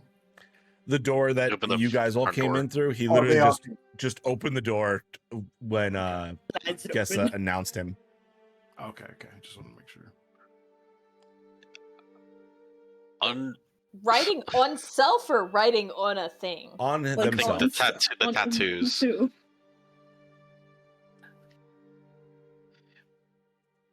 As he finishes writing, he just reaches up a hand and grabs hold of the door again and starts slowly sliding it over, just watching you all. Wait. Are you like a living ledger? Like, I'm so curious now. They don't answer you. They just pause for a minute as you ask the questions. and then just shut it more. You like clap your hands or something next time, please. Jesus Christ, you're gonna give someone a heart attack. Who's Jesus Christ? He's this really nice dude that I drank with once at Port Call. He had some really weird stories. I think he was very sus. He's talking about turning water into wine and shit. You know. Anyways, as that all wraps up, you all are, you have a moment here if you want to do anything in particular. If not, we can move on. I'm just gonna work to avoid everyone's questions and just like Homer Simpson out of Gus's house back towards the town. I think. Oh, go ahead. No, I'm just saying. I'm just observing. I don't want to speak too much until we get out of here. I think before heading out, I would just get kind of a list going from Gessa about the things that need to get repaired. Okay. Yeah, I mean, a lot of it's like the hard line, the hard stuff repair, like the wood and stuff like that. The paper of the walls, that seems like something that they're probably able to handle, being a more localized craft. So you get the sense you're going to be doing a lot of woodwork. Okay. I've had a lot of time working with wood.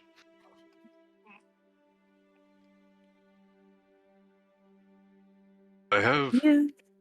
2 questions. Does he, and like pointing towards the door where Torque was, ever run out of space? Surprisingly, no. They seem to fade as the deals are completed, and they appear in a book inside of his home.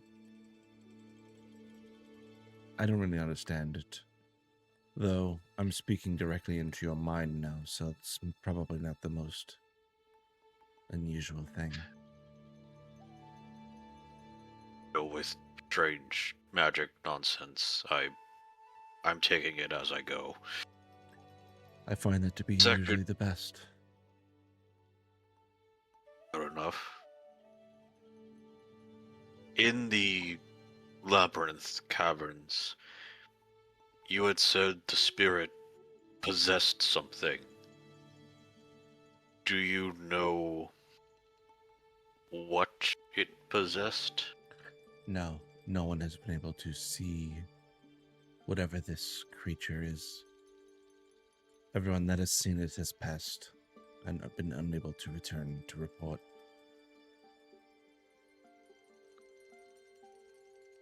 Okay. Thank you for your time. And I start to get up to leave, and then like I look at Gessa one more time. Your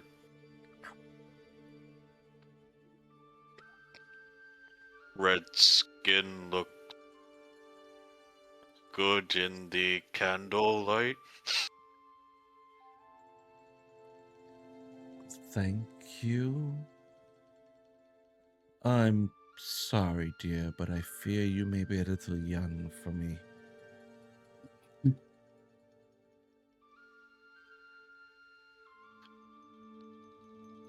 I'm a bit too blunt with things sometimes.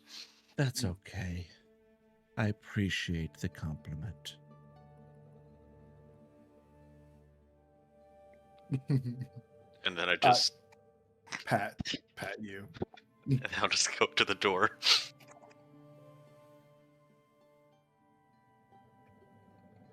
Oh, yeah, I'm following out. Okay. As you all exit, Torque nowhere to be found. Don't see him at all. Oof.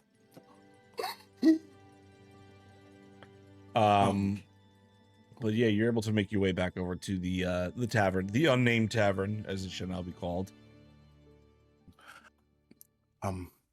There might be some things that may be difficult to handle upcoming.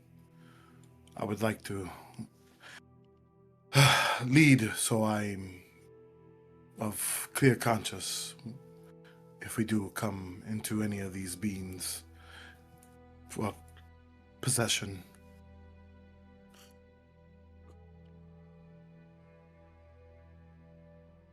I should be able to protect myself with some time and focus. Take time before we go down to the labyrinth, cave, cavern place. We can go whenever. It just takes a moment and a touch, and I can protect myself. It lasts for about 10 minutes. Well, luckily you don't have to worry about one, because it already possessed something. Doesn't mean that it will not try to find a new host, something better, stronger, more True. beautiful. The downside, it's in something that's probably going to try and hurt and kill us.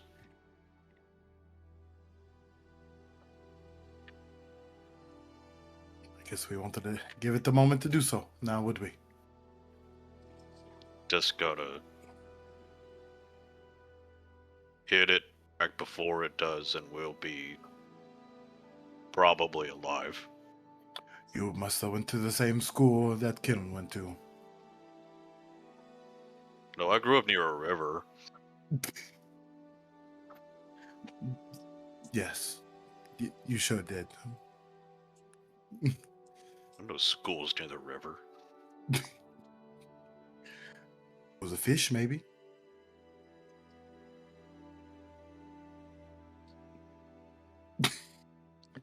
There's a look of confusion on Smock's face. As you enter back into the tavern, the Rorum is there. How'd it go? You guys made a I think deal. it went pretty well. Are you gonna be needing somewhere to stay? Are you here for a while? Do you want a room? I have I think a rooms. room They're would be super good. ready for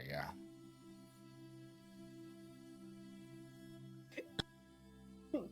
Yeah, how much are the rooms gonna be? Zeta is picking up people at every port. No, I'm sorry. I'm just not into gnomes.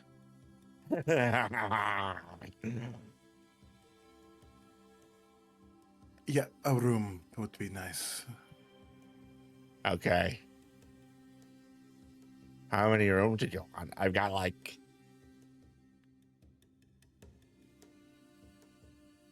4 rooms I can get ready for you. Well, if each room has 2 beds, I think we'll be okay with 2. Otherwise, 4 rooms.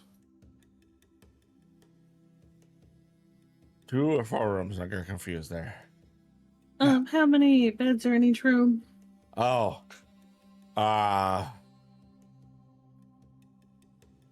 Usually it's only 1 bed. That's all I've prepared for is 1 bed per room. But that's fine. We'll do 4 rooms. 4 rooms is fine then. Okay. Well, then it's going to be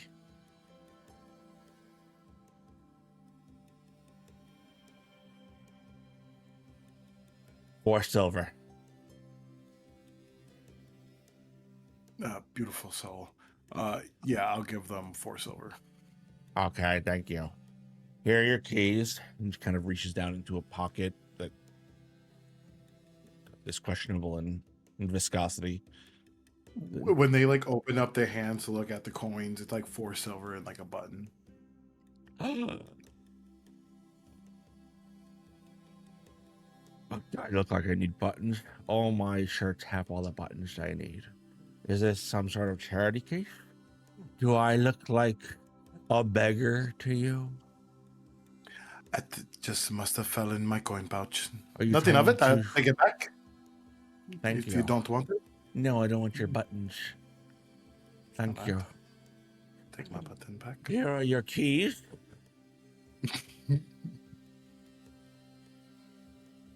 Anything else? Yeah.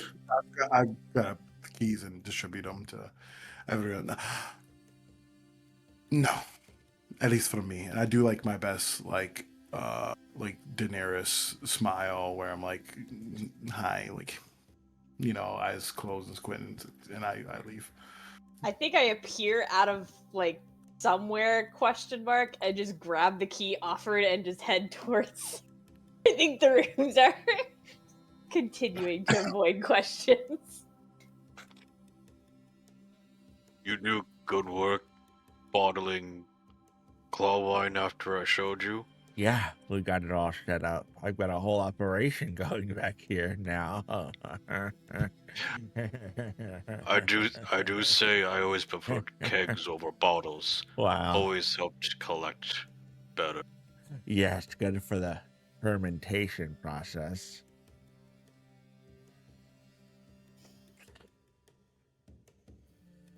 And I'll just give a thumbs up and then head towards my room.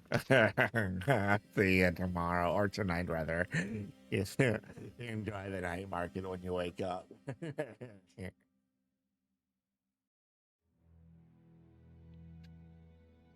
Yep, no, I just awkwardly walk away and just nod. Bye. Enjoy your rest.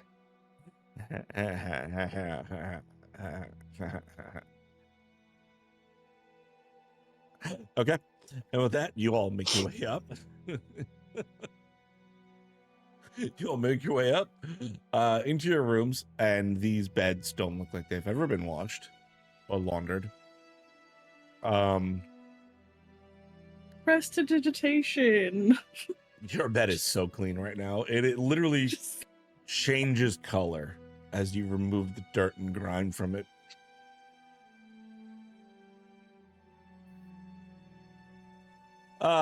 But Joke's I on walk you. in my room. I look at, is anyone else's room isn't in disrepair like this? This is insane. It's just some dirt. It's not going to kill you. I mean, Oh. I don't know about you. No, I go to everyone's bed in their rooms and just like prestidigitation. I'll be the I'm only gonna one miffed about it. I'm going to bed, y'all. You have clean sheets now.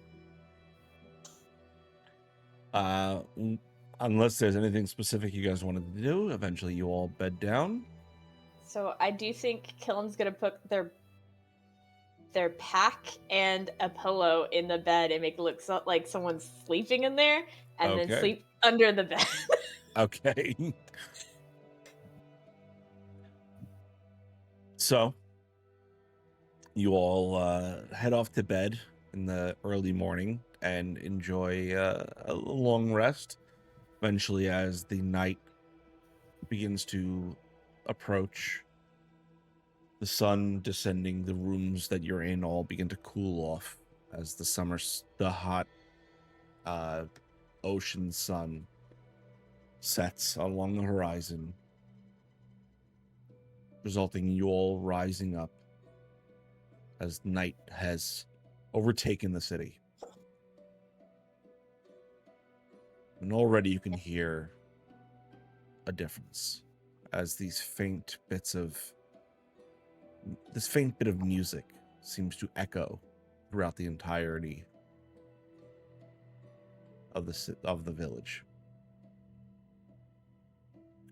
There is this eerie, almost pan flute-like sound that seems to echo through every wall. Echoes from the outside and seems to penetrate through each of the exterior walls and just encompass you. Eventually, you all make your way downstairs. If there's anything you guys ever want to do or have a moment for, just interject, please. You all make your way downstairs, gathering together. You can see there are now several more people inside of this tavern. They all look well rested, and while not clean, we'll say, they look like they've put themselves together. They've done the best they can given the limited resource this island. And after finishing a few bits of drink and ale, they all start to head out back down towards the water. As you all gather up, having yourselves a bit of meal, you exit out. And as the moon is covered in the sky, leaving just this darkness covering the island, you see it. A spectral port protruding out from the sands, out across those whalebone spires, and around each of the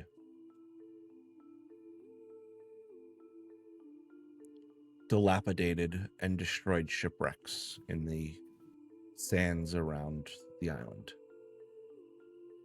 You see spirits floating amongst the city, amongst this new port, carrying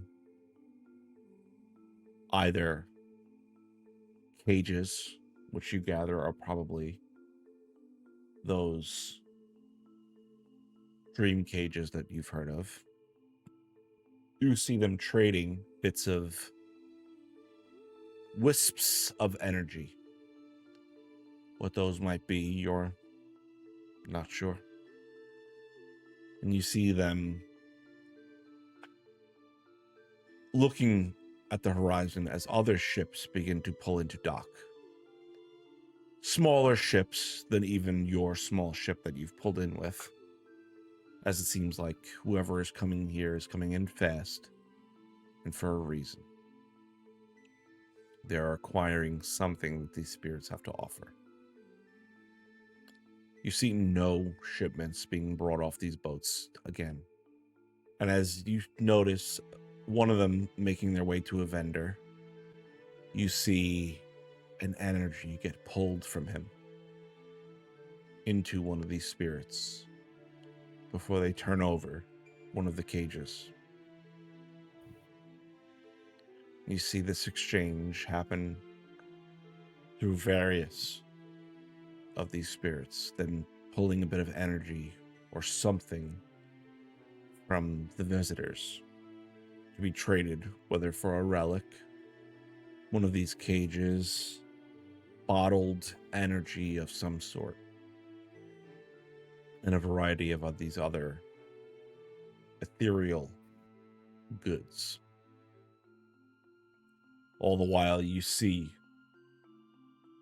Torque making his way throughout the docks, stepping on the ethereal floating walkways, writing down on his fur all of the deals that are happening amongst the patrons of the night market.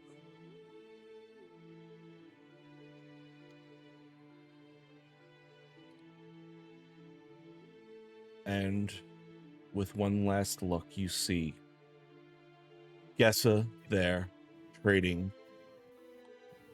her various relics as she herself pulls that bit of energy from her patrons, moving it into bottles herself or cages. That is where we're going to end for this evening, as you observe the night market in its full glory. Your first night in the Bryn Mawr Quay. Thank you so much for joining us tonight. If you have watched us on YouTube thus far, make sure you like, comment, subscribe. It really helps us out, helps support the channel, helps us do more fun stuff. If you're watching us on Twitch, Amazon Prime gives you Twitch Prime. So if you have a Twitch Prime account and you're not using it on anybody and you want to help us out, use it on us. It helps out. It's free and you got to renew it every month. That being said, we will be back next week with another episode of Shattered Seas. The week after that is the last week of the month, and that's when we're off. We're off the last week of every month. Gives our players a chance to refresh and enjoy their Friday nights. And we'll see you the week after that. But we'll see you next week. This is just a preempt the week after that. You can catch us on YouTube on Thursdays. You can watch this episode if you missed any part of it on YouTube on Thursdays. It posts at 11 p.m. Eastern Standard Time. 11 a.m. Eastern Standard Time. That's what I said. That being said, what do you guys got going on this week that you want to shout out? Kayla, what do you got going on this week that you can shout out? Yeah, so over on Paracosm Entertainment, both YouTube and Twitch, episode 8 of Villains by the Hour comes out tomorrow. Episode 2 of Burned Hope comes out Tuesday.